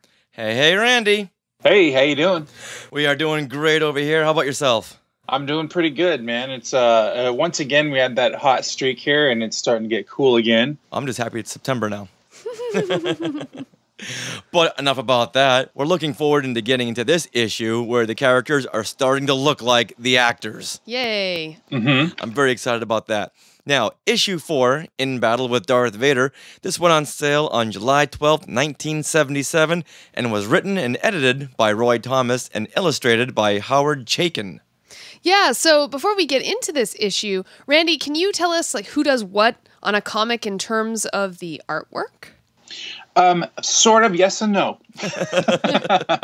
It's a very good question because, being an artist and being in this culture, I sometimes forget that people who are not doing the art don't actually know how a comic is made and who does what and what jobs there are and things like that. Yeah, this has always confused me because there's, on the credits here, there's a penciler, an inker, a letterer, a colorist. Explain, please.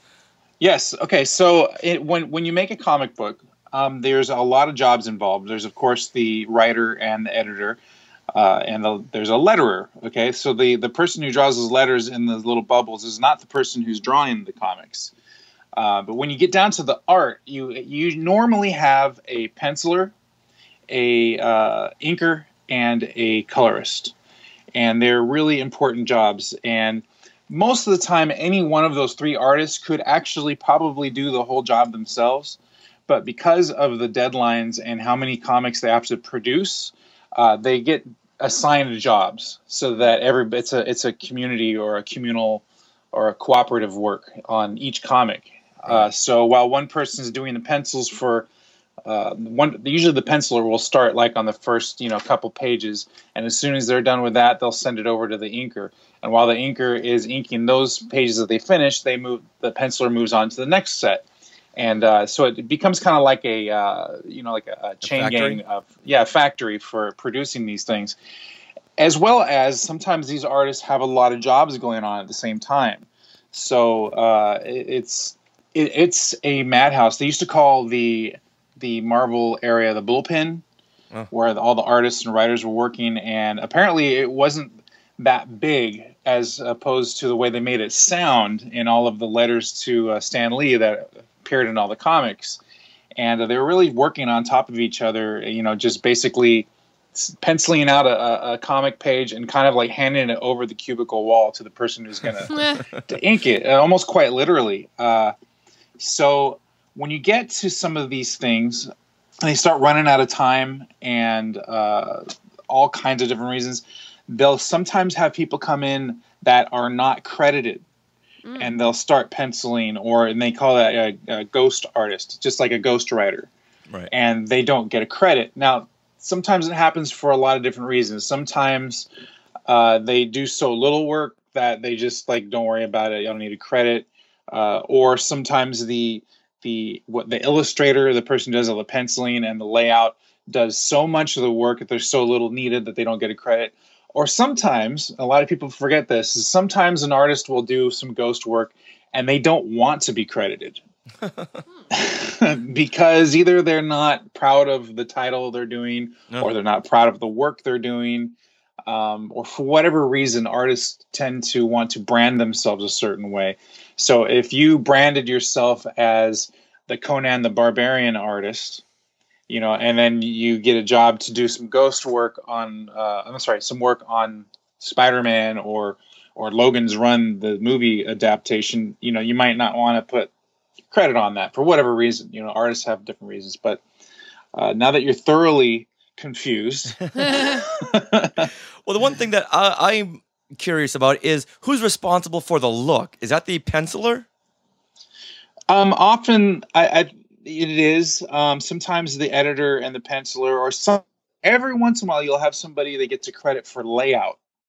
Mm. And a layout artist is a person who kind of comes out and does all of the compositions in each of the cells and decides what's going to go in them. And then they'll hand that off to the penciler, and the penciler will do all the illustrations, and then the inker comes along and decides which lines are the ones to keep, and then the colorist comes in and decides what colors go best. And back in these old printed days where we're looking at these Star Wars artists where it was printed on newsprint, the colorist was really important because there was such a limit of what could be done.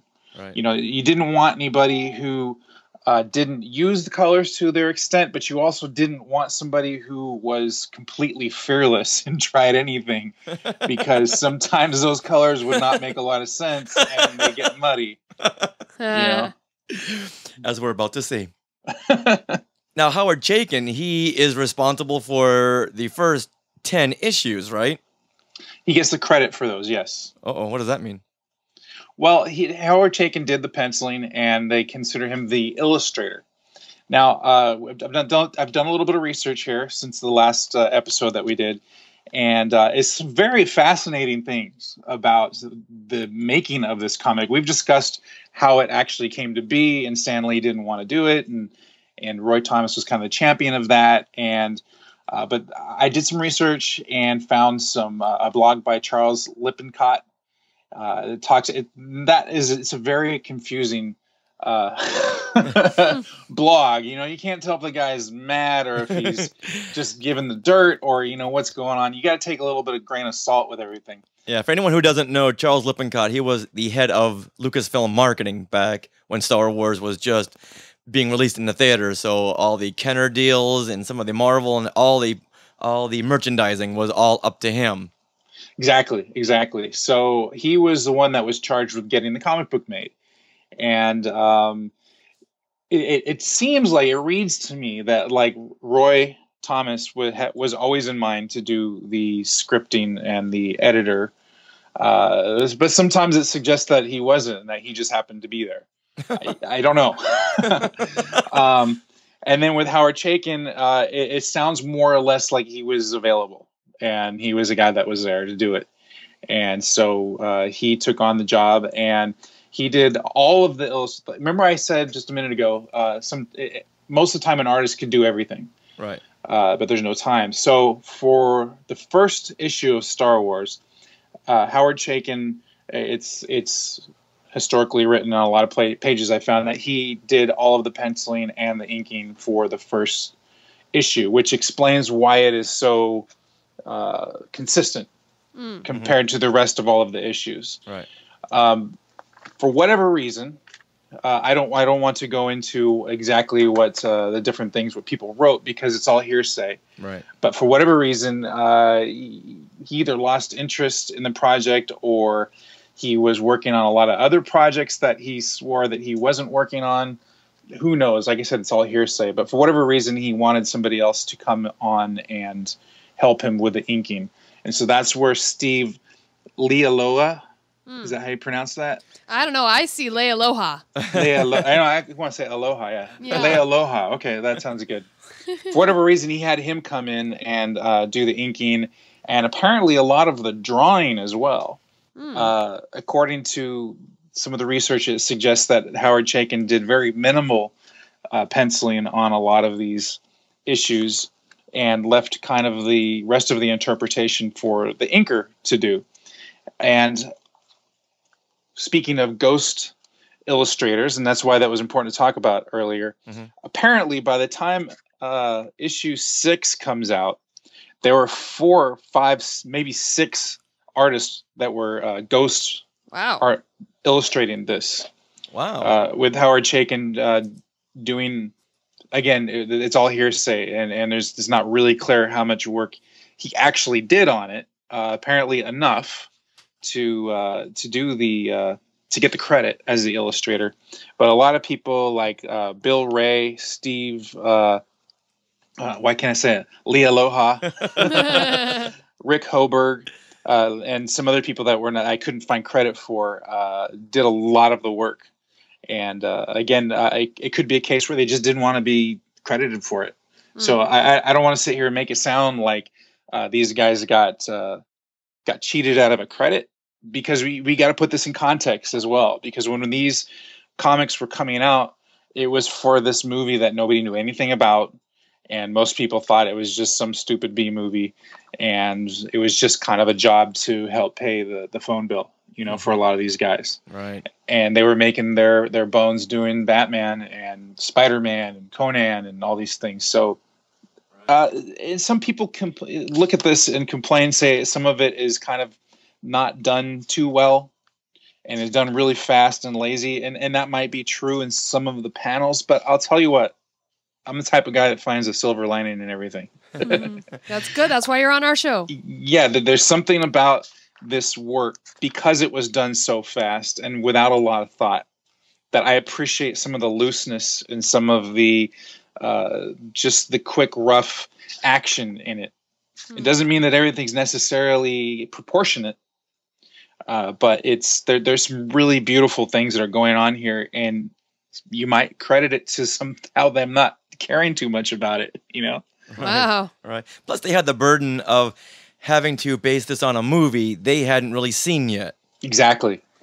Or care about. That's a huge thing to consider, right, when they're making this. Right. And I'm sure once they and actually I did find an interview with Howard Chaykin where he himself is not really fond of his artwork in this. Huh. Where I would disagree. I love the first issue and how loose it is. Again, sometimes these things come out of not thinking too much, and I think that was the case. He himself doesn't care for it. But he said if he could go back, not in these exact words, but basically if he knew it was going to be such a big deal, he might have taken a different approach. Yeah, he's not really made it secret that Star Wars was just a paycheck for him. Yeah.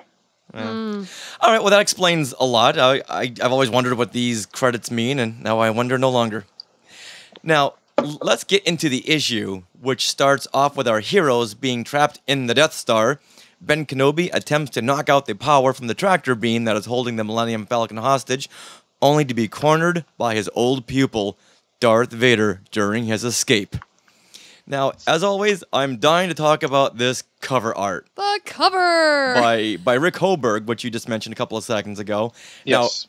Now, Randy, you left us hanging on Facebook the other day when you said you weren't going to tell us one way or the other what you felt about this cover until now. Yeah, well, let's preface this by saying that we posted this cover art on Skywalking Through Neverland Facebook page to get Skywalker's reactions. Yeah, and one of those people was Randy. Yes. But he wasn't talking. He wasn't talking. So now, spill the beans, Randy. What do you think? Well, of course, I am in this day and age of building intrigue and getting people to tune in. So I hope this works and people are tuning in to hear my opinion on this. But my opinion is I really like this one. This might be my second or third favorite cover. Just because we always talk about the language of comic books.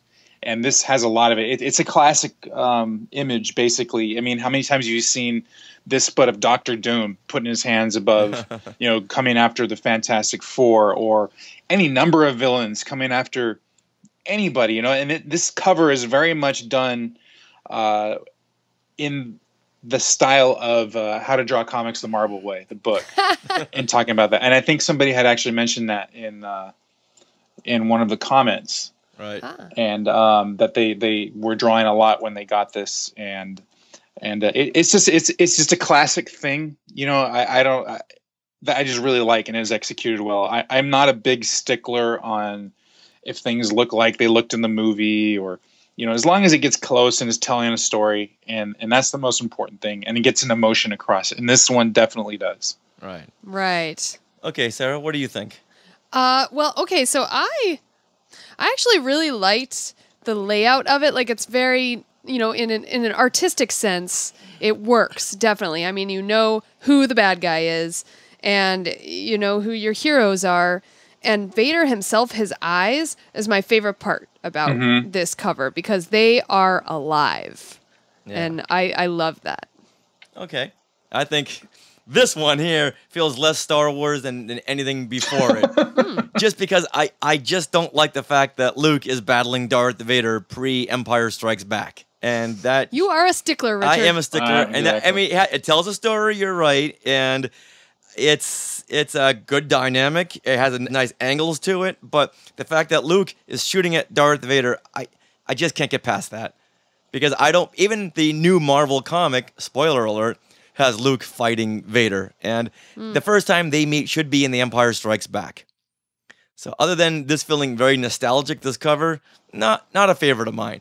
And I need help with this part here, and this is with the dialogue. Ben Kenobi says, "No, Luke." Then in another jagged word bubble are the words, "Here I stand, though I may die." Now, is Luke saying this, or is Ben saying this? Looks like Luke is from the cover. It's underneath Luke, Right. but there's no arrow pointing to him. Randy, what's your take on that? Well, it's very interesting because I'm just seeing this now as we are talking, and I'm actually looking at the cover that you posted on Skywalking Through Neverland Facebook, and you have an original print up on here. I have the reprint, and on the reprint, there are arrows coming from the bubbles on who is saying it. Oh. Really? So obviously Obi-Wan is saying no, Luke, because Luke doesn't speak in third person.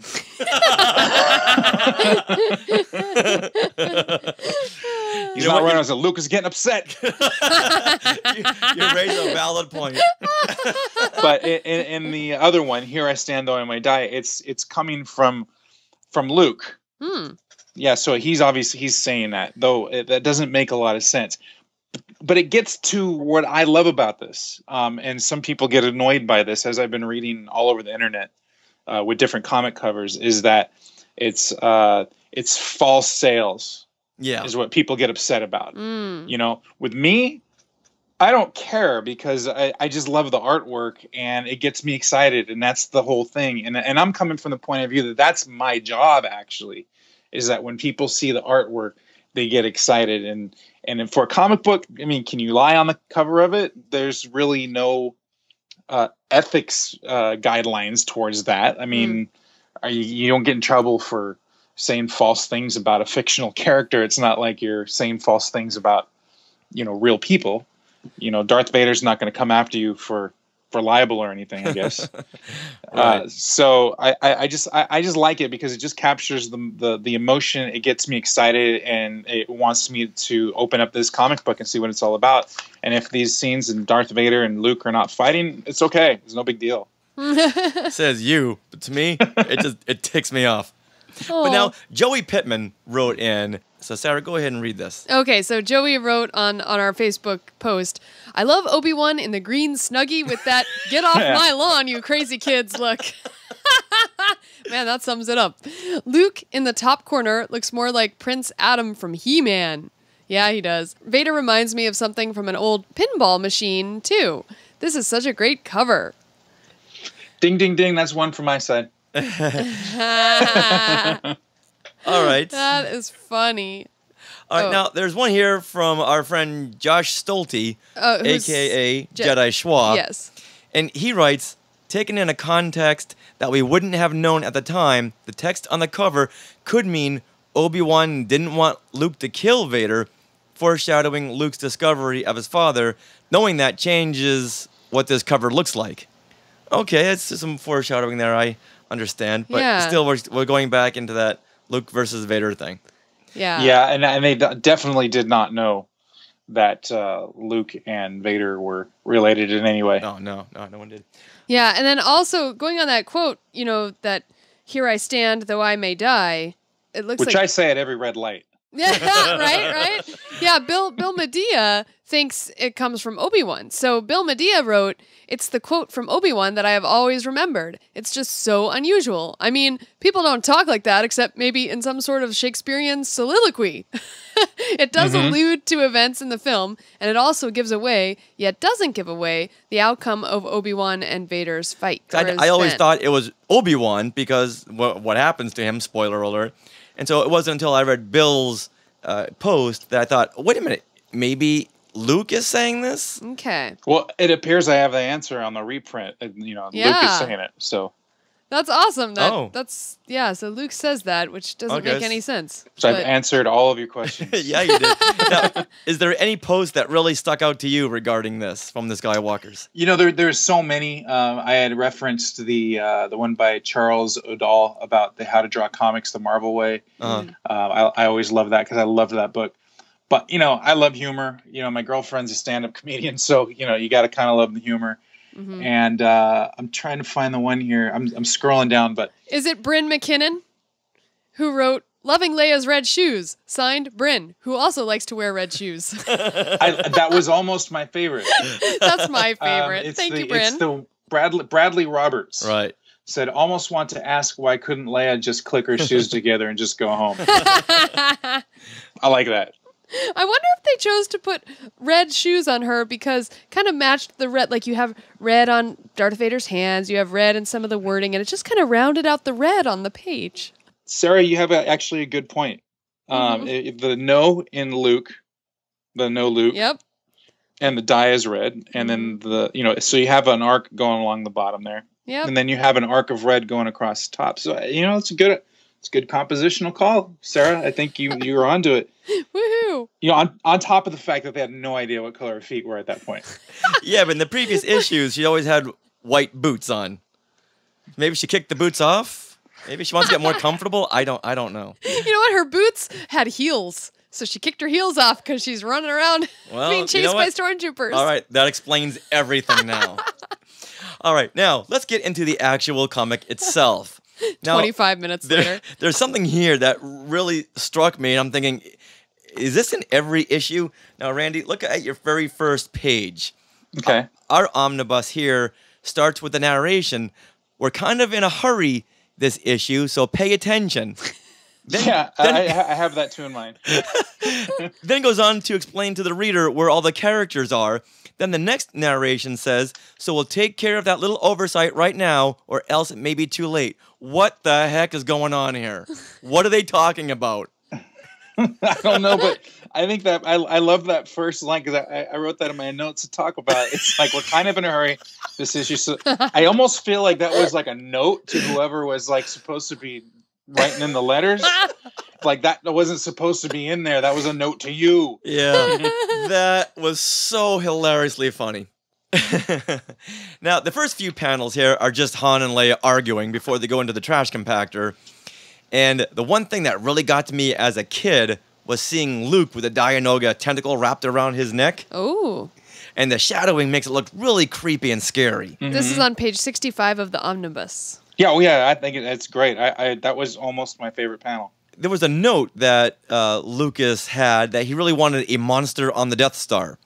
And they figured, wait, a monster? What? We can't do that. how does that fit in there? And he thought, oh, we'll put it in the trash compactor. It works out perfectly. And I'm glad they did, because I used to stare at this one panel for a long time just because I was so scared for Luke, because the look on his face is like, there's not going to be an Empire Strikes Back. I'm done with her. Yeah. You know what? There is a monster on the Death Star, Richard. It's a vampirus. It's a vampirus? Yes. Okay, so on page 65, on that same page with Luke and the Dianoga, if you go up a couple panels, Leia is shouting, "The laser bolts are ricocheting! Put that thing away before you get us all killed!"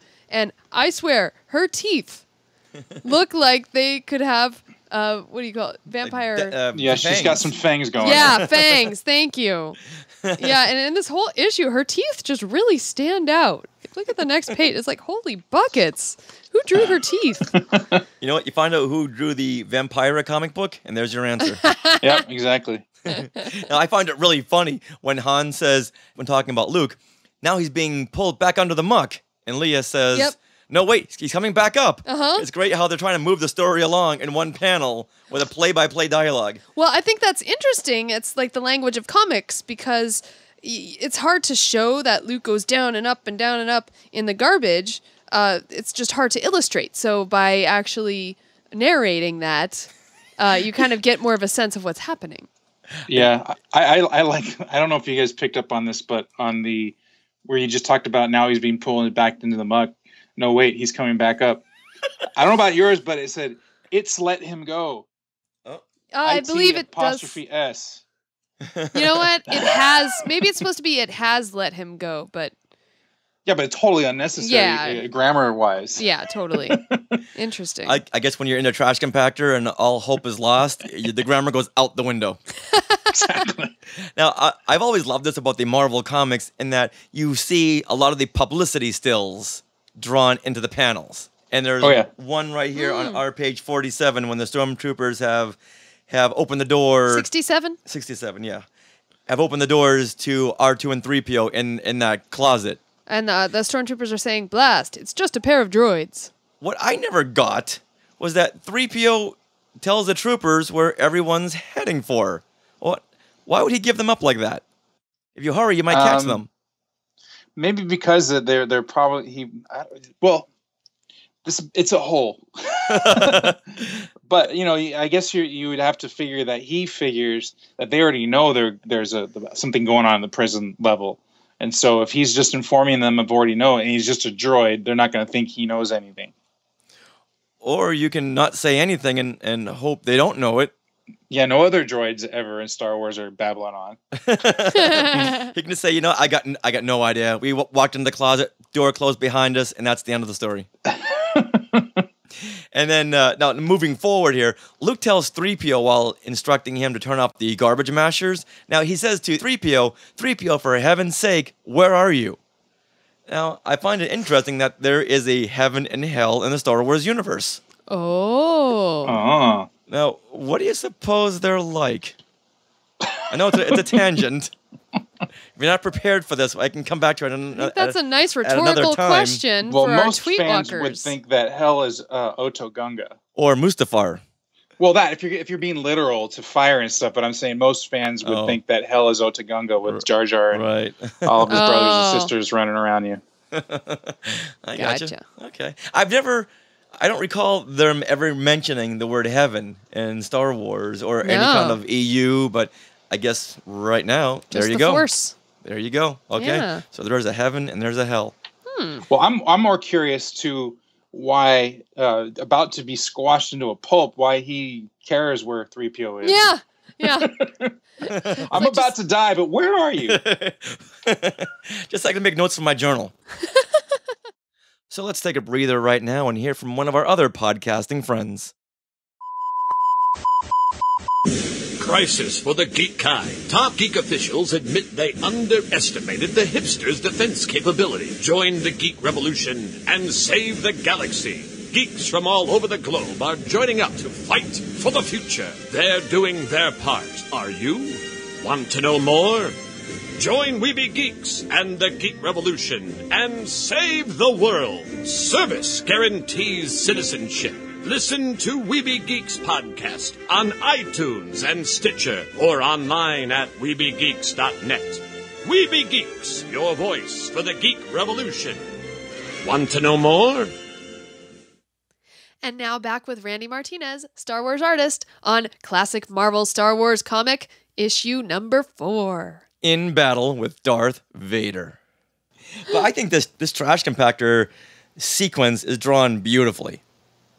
It almost seems like they have more time on this issue. Now, the last issue was released in May. This one was released in July. Oh. Now, I'm not sure why they skipped a month, but it seems like they put all that extra effort into these panels. Because is it me, Randy, or do you think this comic here is drawn better than the others? Well, I think it's just apples and oranges. It is done well in terms of making it feel like the walls are it's a small area. It makes you feel a little claustrophobic, which is also done by the use of the narrow panels. Mm-hmm. But knowing that there's so many different artists working on this, it could just be that this artist was fresh that day.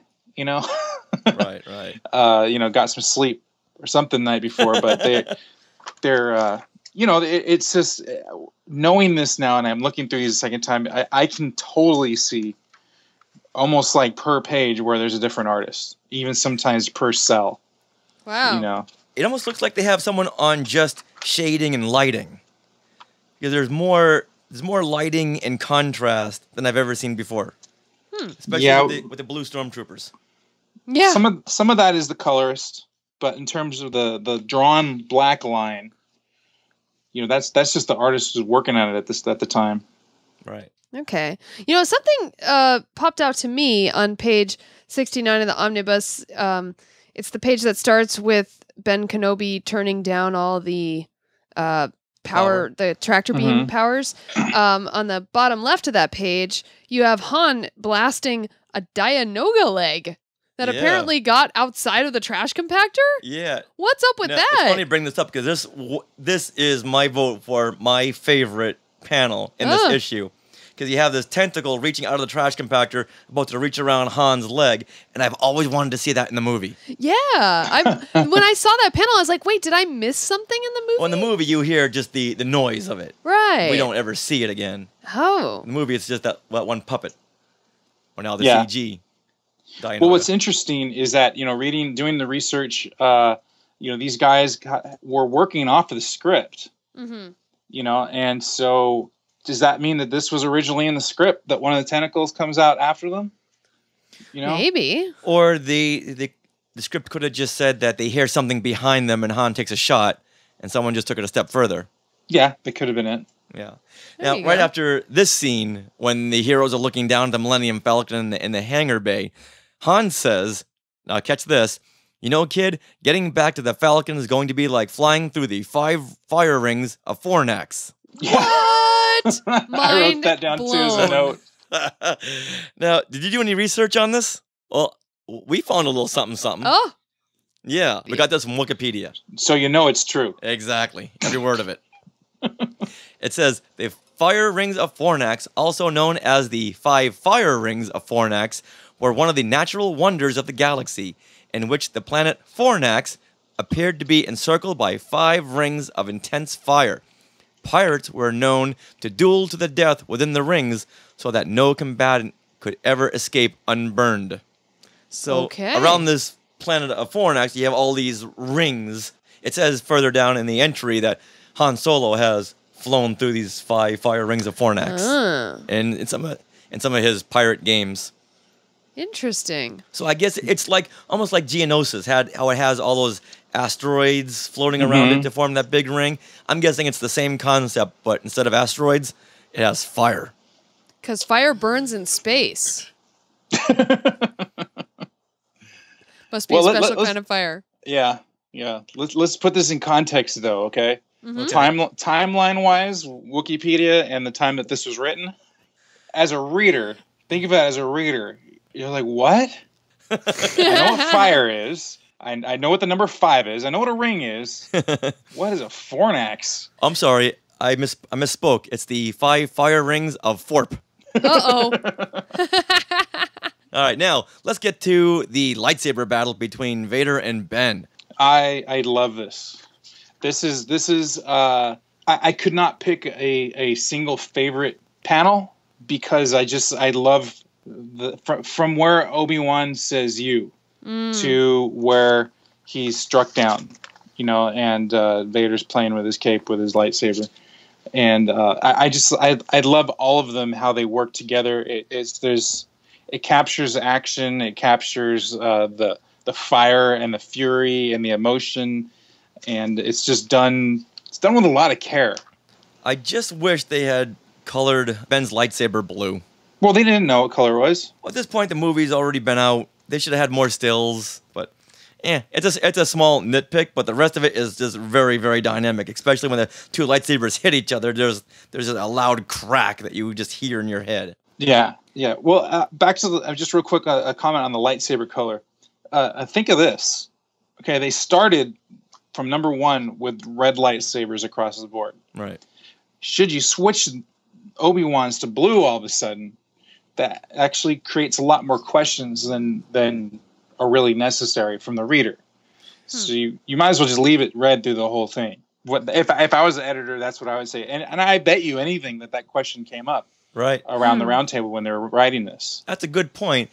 But I'm also thinking that at this point they know the movie has come out and people will have seen it blue. So if they just made that switch, people will go, oh yeah, Ben's got a blue lightsaber in the movie, so that makes total sense, and not really think that, hey, in the first 3 issues, his lightsaber was red. But you raise a good point too, so it could be 6-1. Yeah, and then how many people at that point of the people going to see a movie, is that a detail that Yeah. that people nowadays, pay attention to. I mean, that's like the color of the lightsaber is like a huge thing now, obviously. But back then, I mean, the people were so enamored with the movie and just blown away. I don't know if people, plus again, no videotapes, nothing to compare to. How many people were looking at it? Oh, wait a second, that's supposed to be blue lightsaber. This ruins the whole thing for me. Well, there's an 8-year-old Richard Woloski sitting in the audience go, wait, hold on. Stop the projector right now. In 38 years, I'm going to be talking about this on a podcast, so we got to get it right now.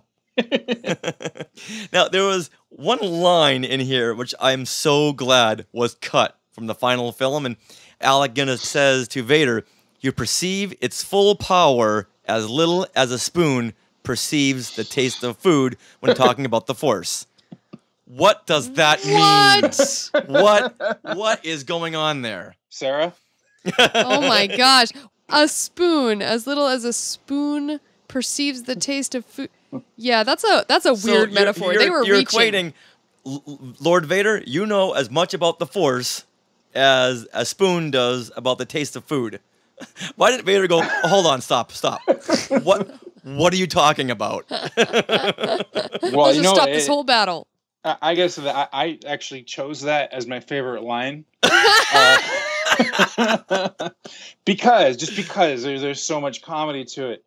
If you were stoned, this line would make a lot of sense to you. Somehow, some way, you'd be like, you perceive its full power as little as a spoon perceives the taste of food.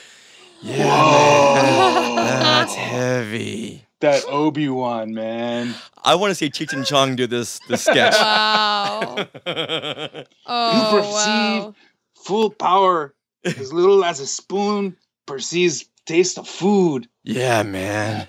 That's heavy. Far out, man. Wow. This was the 70s. But that happened. There was somebody in the 70s who was influenced that just this line blew their mind. Yeah. Wow. Yeah. All right, well, let's talk about the death of Obi-Wan here. Oh. Page 77 in the omnibus. This is a gruesome panel. This bothered me as a kid. Oh yeah, when Vader kills Obi-Wan, it's not like in the movie, but it looks like he's actually like using his impaling him. I guess impaling him, or even just using the power of his lightsaber to kind of melt him. Like, to me, this looks like Indiana Jones. Yeah. And, like the Nazis melting when they see the Ark of the Covenant. Yeah. Yeah, he's combusting in a ghastly array of flames. Yes. I got to tell you, I almost picked this as my favorite. And the only reason I didn't pick it as my favorite was because it disturbed me, too, as a kid. I mean, this single panel frightened me. Yeah. It wasn't the violence. It's just the out of the box portrayal of Obi-Wan and his eyes open and just, I mean, he's just like, it's ghostly. It was horrifying to me as a kid. And I look at it now and it's like, that's pretty scary stuff. Yeah. And then imagine on the Treasury edition, it's huge. So it's just that it really did frighten me. And if you're saying it, Richard, and I'm saying it, and Sarah, does it scare you? Oh yeah. Then I'm imagining there's a lot of readers that are out there, not readers, sorry, readers that listen to the podcast that would agree that panel probably scared them too. Now, I'm not sure where I saw this, but when I was a kid, I saw something on TV where someone was on fire, and it scarred me because I had dreams and nightmares about that image. I don't know where I saw it. So when I'm looking at this, it looks like Ben Kenobi is on fire. Wow. And I think that's what that evoked. That might be it too. Yeah, that's just not nice. Okay. Just almost that he's just going to some weird dimension where nothing makes sense, and it's and on fire, and he's being impelled, and Darth Vader's talking in third person. I, Darth Vader. Thank you. Just so in case I didn't know who I was. Well, as we learned on the first page, that sometimes they do talk in third person. Now, right below that, the narration above Luke as he's yelling Ben which as a kid, I kept thinking, no, wait a minute, he yelled no, not Ben. No! Right. But it says, Luke Skywalker realizes that he may have just seen Ben Kenobi's death. Now, what do you mean, may have? He did see Ben Kenobi's death. It almost seems like it's ambiguous if Obi-Wan did get killed in this, because I know back then there were some, I'm not sure where I read this, but other certain books or magazines or whatever would say that Obi-Wan zapped into the Force and escaped. And it made it sound like that Ben Kenobi got off the Death Star through channeling the Force, and he was safe. Weird. Yeah. Well, from a certain point of view, that's true. He did, in a way. He just not in his body form, And I think it's all they're alluding to is that the spirit of Obi-Wan hasn't left. Right. He's still with him. And but what strikes me about that panel is the size of Luke's mouth. Yes. I almost see the alien mouth, popping out of it, Oh. Yeah, I got aliens on the brain right now. It shows. Now, the second to the last panel, I love this, where Leia is consoling Luke after they've just gotten on the Millennium Falcon and are about to blast out of the Death Star. You see C-3PO in the background with his head resting on his hands like he's bored. Like, what, is that it? That's the best we could do? I was looking for an adventure this time around, but I guess not. Well, either bored or like bummed. But even that is kind of funny. Like C-3PO's bummed. But it actually brings to mind a point that I was going to make earlier about C-3PO in these comics, which actually, everybody loves C-3PO and the acting, but I think it says a lot about Anthony Daniels' acting in the C-3PO costume, because there's no emotions on the face of C-3PO, the character. And in the comics, you can't change the face either. So there's certain things where he's getting excited and he's frightened, and we know that from the movie, but you can't see it in the comics because it's a still picture. But in the movies, Anthony Daniels is doing a lot of pantomiming, Right. a lot of things in his acting that really get across what he's saying. And Right. Yeah, especially in that scene there when they do the cutaway. 3PO looks sad. The way he's all kind of, he's slumped over like, oh, poor Master Luke. Well, there are scenes where Darth Vader looks sad, just the way he's shot. Yeah, the way it's shot and lit. Mm-hmm. Yeah, it's really interesting how they're able to do that. Well, let's move on to the last panel where we see the Millennium Falcon blasting away from the Death Star and disappear into the vastness of space. That's a really cool panel. I like that one. Of course, I like any panel that's big and has like a large view. All right. Almost looks like the Millennium Falcon speeding away from the second Death Star in Return of the Jedi. How it just has that boof and speeding away. Right. And then they tease the next issue, Escape to the Moons of Yavin.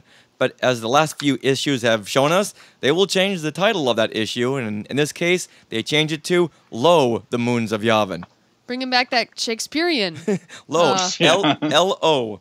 As a kid, wow. Like, what does this mean? What is Lo?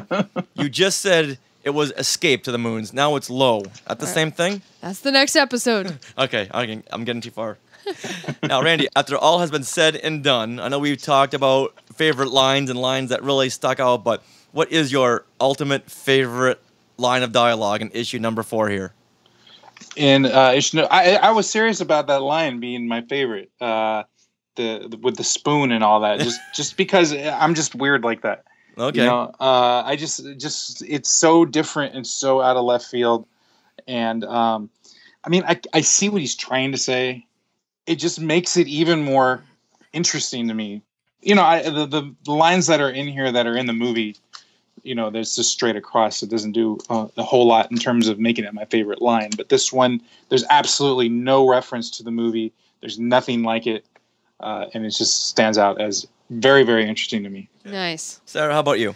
So for me, it's on that same page, the final panel on that page 75 of the omnibus, where Vader and Obi-Wan are facing off against each other, and there are two lightsabers in the middle. going zzz together. And it's more of a narration here. This is my second favorite panel. But the narration on the right side says, their lightsabers locked in midair, the two powerful warriors stand motionless, like titans out of some lost time. Wow. That, like, brings it home. That is very descriptive. Okay. All right. That makes sense. What about you, Richard? For me, I get 3 of them. And I'll go through these pretty quickly because they're all really funny. In the trash compactor, Han says, looks like we've had it. And in our stolen stormtrooper outfits yet. Nice. Why bring that up? What we know they're stolen. Thanks, Mr. Obvious. That was one of my favorite lines. And after 3PO tells the stormtrooper he wants to take his counterpart down for maintenance, the stormtrooper says to the others, "All right, men, let's get those rebels." That sounded like something straight out of Star Wars Rebels, actually. Really? Yeah. Once again, it's thanks, Captain Obvious. Yeah, we were way ahead of you, TK438. Right. We know what we're doing. It's not our first rodeo. Yeah, exactly. And then on page 73 of our omnibus, an explosion says Frazk. Frazk. I know it's not a forp, but it's a Frazk. That's F-R-A-Z-K. For those Exclamation who want point. to hashtag that. Let's get moving, Princess Frask. Yep. That's awesome. All right. So, which panel now did you say was your favorite? Well, if I had to pick one, I mean, just one, it would be the Obi-Wan getting killed, Right, even though it's very disturbing to me still. Right. But I think in the fact that I'm saying it now, that it leaves such an impression, it's got to be my favorite. Okay. Okay. All right. For me? For you, Sarah. Okay. For me, it is when Luke and Leia are crossing the chasm. The chasm? Chasm. Because, to me, this actually reminds me of something nostalgic. Gasp. Because you guys get all the nostalgia factor, but now I have a nostalgia. Please share. Okay, so in '97, when Taco Bell was giving away all those holographic coins and stuff, either it was Taco Bell or it was something that came out of one of the figures boxes, but they had like a holograph of Luke and Leia crossing the bridge. I believe it was a coin. And It must have been the coin. It was like a holograph thing, you know, so you flipped it and they were crossing the bridge. Aw. And that was my favorite one of those coins. And so this panel just really brings that up for me, and I'm like, oh, no. All right, well, you know what? That was going to be my favorite panel as well. Oh. It has Luke and Leia swinging across the chasm, and the background is colored in a lime green and a, what do you call that? Yellow? Chartreuse? Like a very dark mustard yellow. Yes. Yeah. And the way Luke's body is positioned, where his legs are kicking out one way and Leia's legs are kicking out the other way. Mm-hmm.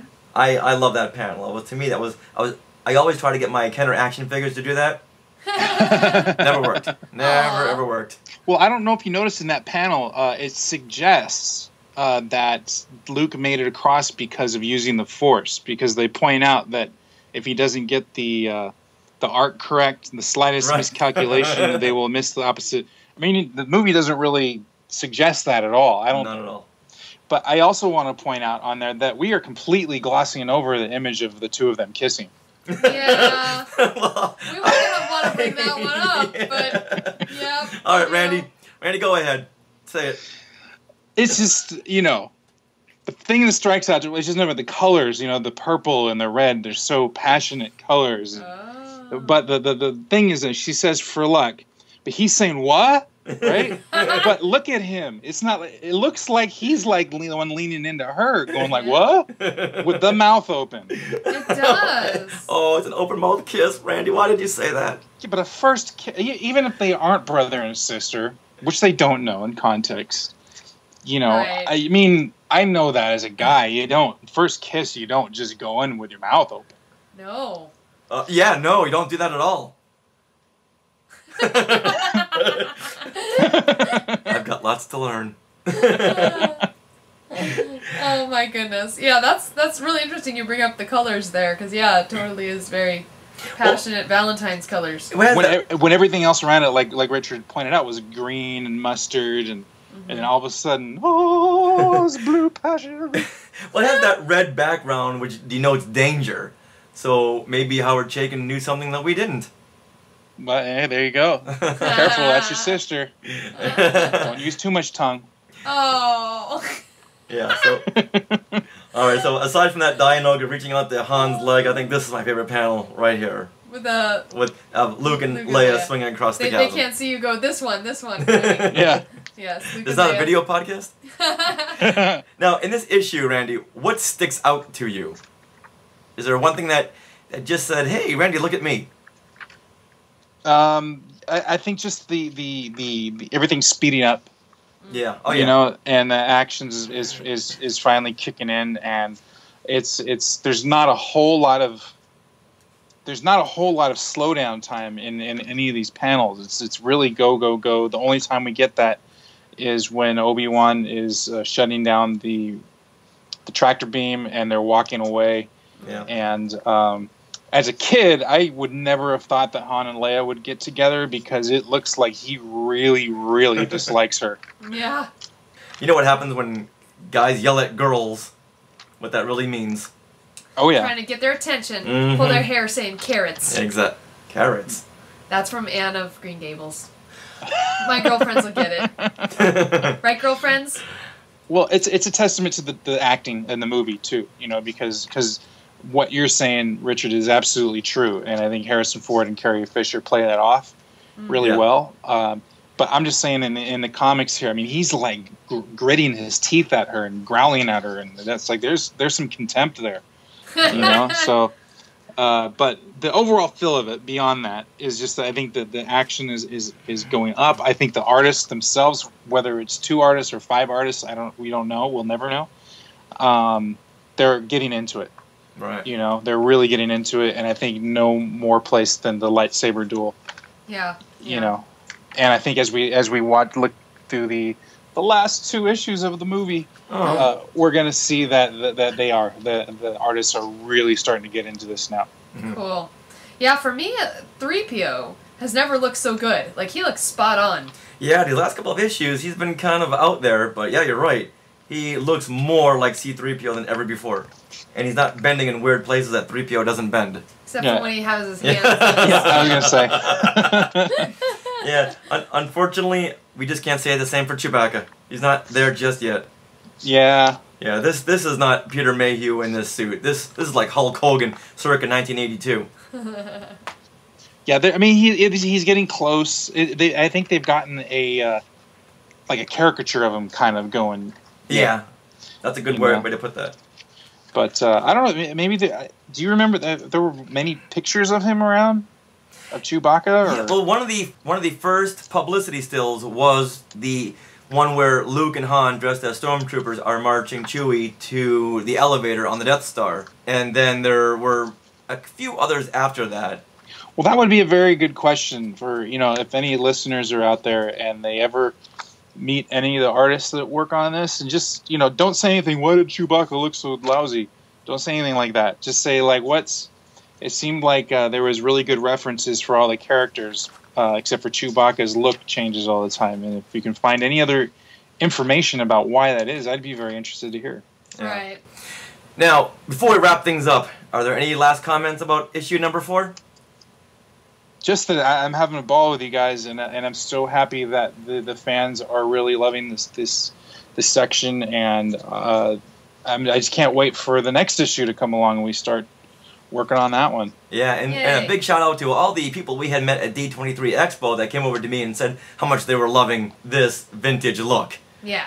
So I'm very glad people are getting into it and opening up their comics and starting to read along with us. That's a lot of fun to know. Absolutely, absolutely.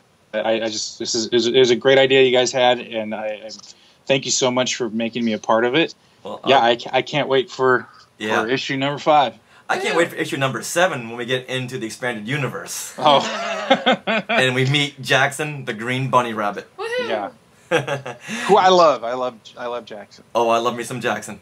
Definitely do. Now, before we wrap things up, can you tell people what you're up to, Randy?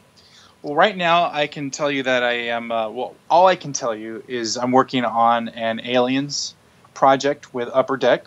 I can't say anything about what it is or exactly what I'm doing, but I'm very excited about that. Aliens was one of my favorite movies when I was junior high school age, and it still is. I went back and watched it. It's really a great film, and it's so fun to be working on something for that. So I'm really excited about that. I do have something that is coming out for The Force Awakens. That's all I can say about it, but I am really excited that I can say that. I have artwork that has to do with The Force Awakens and something about that, and the fans will be able to have access to it. So that's what's great. Wow. And when will this be made available? I can't say. They won't let me. Really? Yeah, they won't let me say anything yet. All right. It's soon. I'll just say it's soon. It's very soon. Very soon. Okay. All right. Okay. So we don't want to push you. Is it Kylo Ren? Is it BB-8? I can't. I wish I could. I want to so bad. But it just keep everybody keep your eyes open, and maybe by the time this is aired, it will have been released, or I will have been able to say something, or it's not in my hand. I can't afford to make them upset at me. So sure. I gotta follow their rules. So if people want to follow you, where do they go? You can go to randymartinez.net, but if you want to find out all the news, go to my Facebook page, the Artist Randy Martinez fan page, or you can find me on Instagram at randymartinez40, or you can find me on Twitter at Randy_Martinez. Well, yay. Well, this was so much fun, Randy, and thanks for coming on once again. Yeah, we really appreciate your input as a comic book artist and that can explain things that we never knew. Well, thank you. I love being here, and you guys are so fun to talk with, and I'm having a ball. Oh, good. Thank you very much, and we feel the same. Now, let's wrap up this segment by thanking all the Skywalkers out there who wrote in with their comment on this issue's cover. We will be back with issue number 5, Lo, the Moons of Yavin. And we'll have Randy explain what that means. Oh, thanks.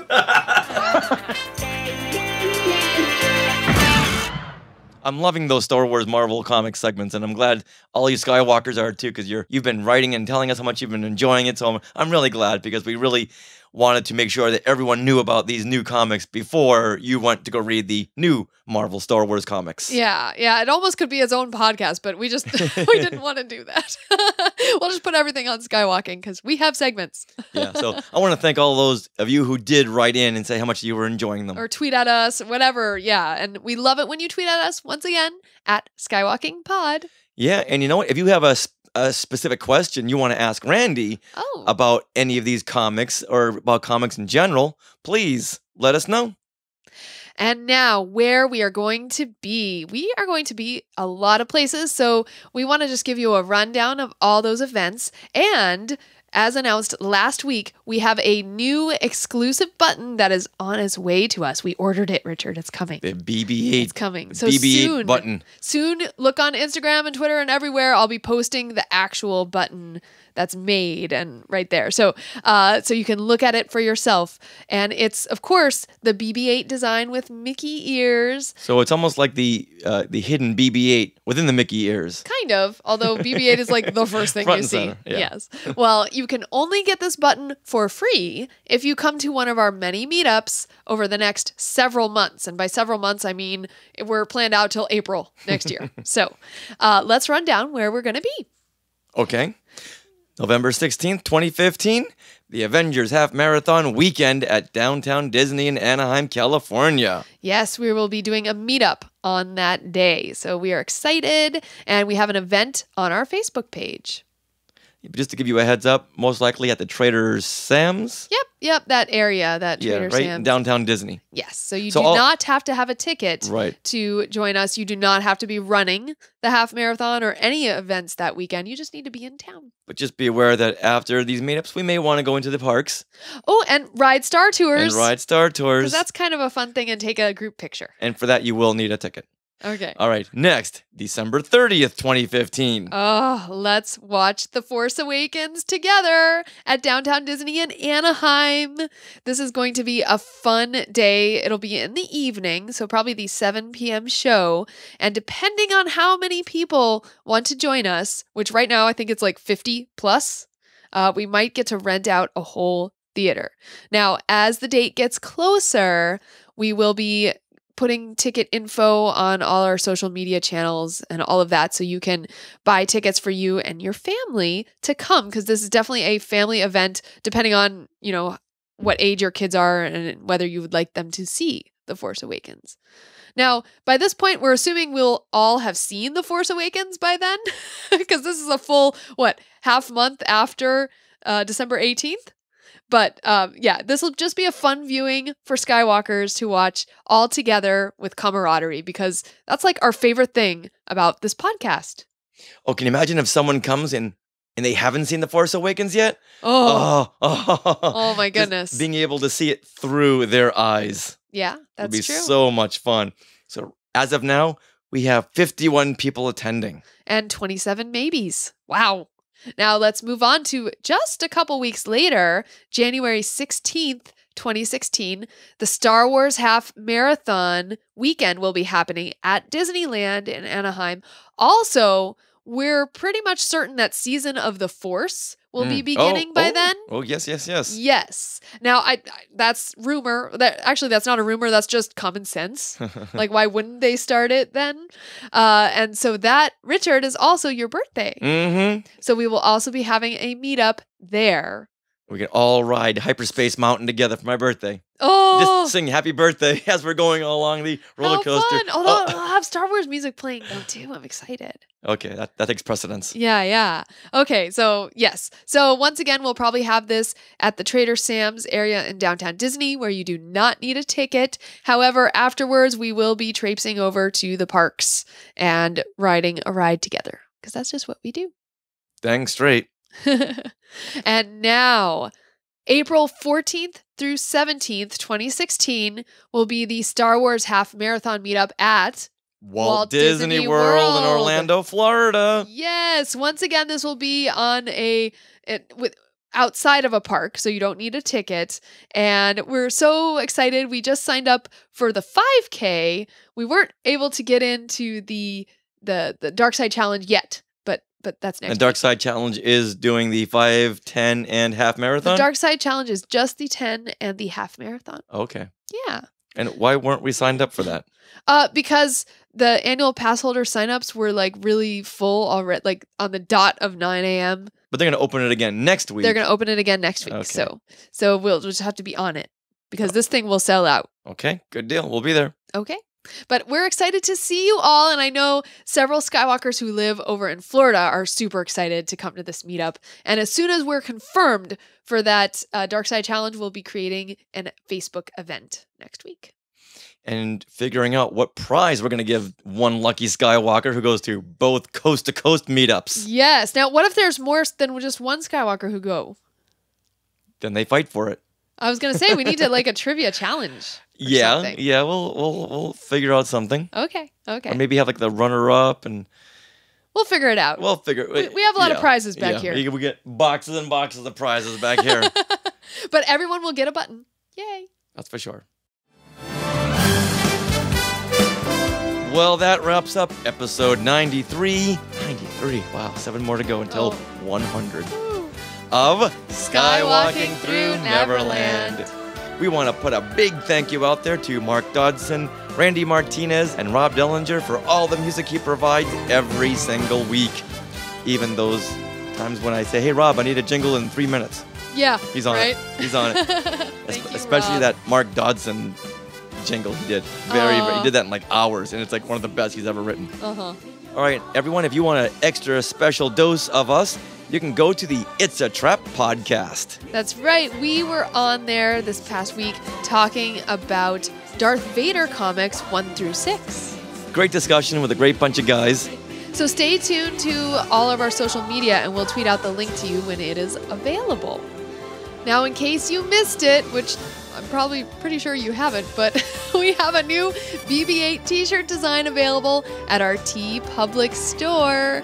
It's our combo BB-8 and Mickey ears, because when I posted the picture of the button design I was creating, everyone went crazy. And so I decided to make it a t-shirt design too.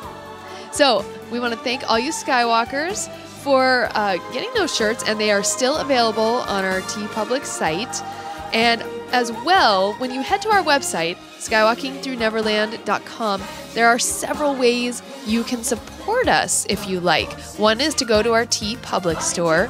One is to go to Her Universe. And another is to go to Amazon. So if you head to skywalkingthroughneverland.com first and click on the Support Us link, then you'll find all those links right there to get to all those fun, popular websites that you know and love. And please, please, take the extra step if you could. These buttons and giveaways are starting to add up. It's true. And also just, creating the podcast each month, there is a monthly fee that we pay just to get this out there for your enjoyment. Yeah. And we love it. Yeah, we're not going to start a Patreon page? Right. No, we've no. talk about it. We don't want to start a Patreon. I mean, we're not gonna do that. We just want you to simply click through our site to get through the other sites, and you know what? Done. Yeah. Move on. Yeah, yay. And also, I just want to let you Skywalkers know that we are working on some more designs for, Halloween and Christmas. And beyond. And beyond. Oh, the possibilities. For the TeePublic site, so. The possibilities are Yeah, endless. and we're working on a Fandango.com partnership, so be on the lookout for that because we know we all love movies, right? So, once again, please go ahead to skywalkingthroughneverland.com to click on those links, and it's just a great win-win-win. Now, if people want to get a hold of us, there's several ways they can do that. Okay. Once again, our Tweetwalkers, when you tweet at us at SkywalkingPod for Twitter and Meerkat, we love that. Also, I am Jedi Tink. And on Facebook, you can search Skywalking Through Neverland. And email us your memories, your stories, your congratulations for heading into our 3rd year of podcasting. Wow. Email that, share at skywalkingthroughneverland.com. And on Instagram, I am at Jedi Tink. So thank you, Skywalkers, and be on the lookout. In the next couple weeks, we will be announcing another giveaway. Giveaway. Yeah, we love our giveaways. Now, like I always say, we are a proud member of the Shot Glass Digital Network, and I want to stress the word proud, where you can also hear other great shows like the Deucecast Movie Show, Techno Retro Dads, and Disney Vault Talk. Now, Disney Vault Talk is going into the Disney Renaissance. They just released their Little Mermaid episode, so I'm kind of excited about this. Wait a minute, is that Renaissance? Well, it is a Renaissance. It's called the second Renaissance of Disney because the first one, I believe, is considered, the very first Right, okay. film. I see what that is now. So like all the movies up until Little Mermaid, like throughout the 70s and the early 80s were kind of meh. Like geared toward the kids, but with Little Mermaid and then Beauty and the Beast and it started Lion to appeal King to more adults and Aladdin and the kids. Yeah, exactly. It was like, and then the animation's beautiful. So these are the movies that I grew up with, and I'm excited to hear. Well, and that'll be fun. Yeah. You know what? That'll be so much fun that I'll say that I'll have an Urko-tastic time listening to that. Oh, why would you say that? Because Shot Glass Digital Network is where you can also hear Talking Apes TV. And this is where me and Marco Gushowitz, we break down all the Planet of the Apes TV series from the live action and the animated shows, and we give you a fun review of each of them. And this week, we're going to blow the lid off some controversy. We're going to name names. Whoa. Yeah, someone out there is claiming to be who they really are. We put out an email, he didn't respond back. Oh. It's time to name names. Okay, well, I'm excited. And also, I want my $10 back for the autograph that I bought from you. Uh-oh. Phony. But you know what? Wow. We put it out there. We give him a chance to respond. Okay. Say, hey, just want to see your side of it. Never wrote back. Uh-oh. Silence. All right. You know what? Silence is not going to help you out here, buddy. I'm definitely listening to the next episode of Talking Apes TV. Mm-hmm. And as well, everyone, we're putting on a new Fangirls Going Rogue episode on the Rebel Force Radio Network. And it's going to be a fun one. We talked with Anna Graves, who is the voice of Satine in the Clone Wars. And she's also the voice of Princess Leia in Disney Infinity 3.0. So we talked a little bit about that. Disney Infinity 3.0. At some point of the interview, did you ever call her Mrs. Kenobi? No, but I did ask her a great question about their chemistry. Oh. Because there is some chemistry in Clone Wars. Oh, yeah. Between Satine and Obi-Wan Kenobi? Yeah. Yeah. Yeah, so listen to Fangirls Going Rogue to hear what she says about that. Isn't this what you girls call space married? Yeah, although that didn't come up, but yes, it is. It is. Yay. All right, now when is that coming out? Or shipping, like we shipped Satine and Obi-Wan. So that comes out this week, almost the same time that this podcast comes out. So if you're listening to this and you say, I need to listen to something next, head on over to Rebel Force Radio, and Fangirls Going Rogue number 23 will probably be there. And then after that, always remember, you know what? Let's let Mark Dodson take it away. Hi, everybody. This is Mark Dodson saying, NeverLand on Alderaan. Some imagination, huh?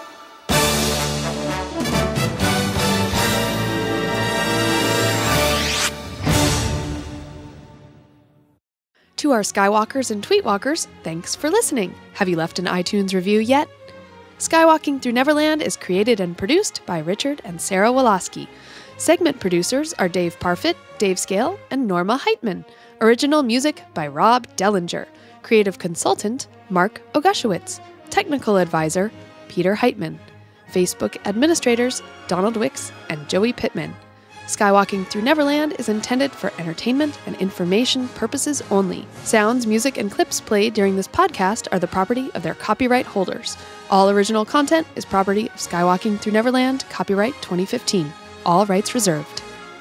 Sorry, it had to be said.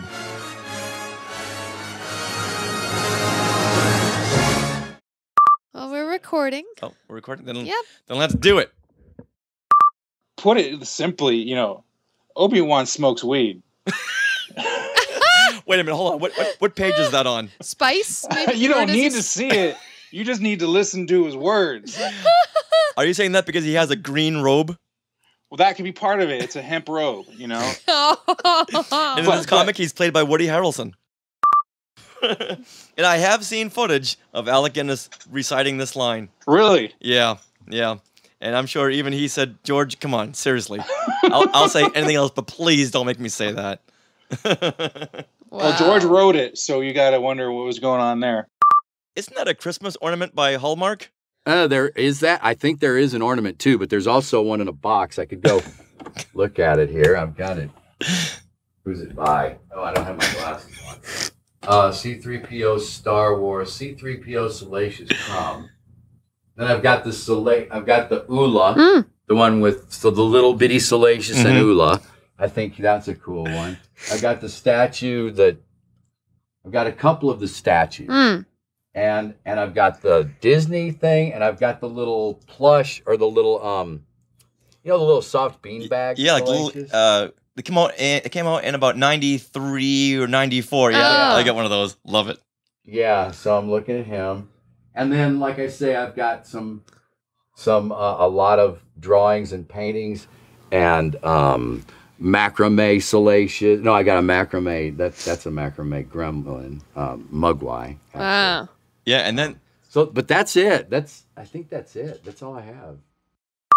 But I love meeting people, and the 501st. I'm an honorary member of the 501st. That's a thrill to me.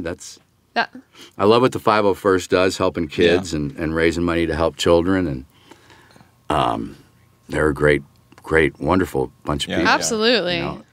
They blow me away with all they put into their costumes. I don't even like to call it a costume. Their uniforms. 501st. Yeah, it's uniforms and their Chewbacca's and their Darth Vader's and their R2-D2s that are like, damn, you guys did better than ILM. I mean, it's like, wow, this is amazing, Yeah, it's really funny when you see fans walking around in Jabba the Hutt palace patrons.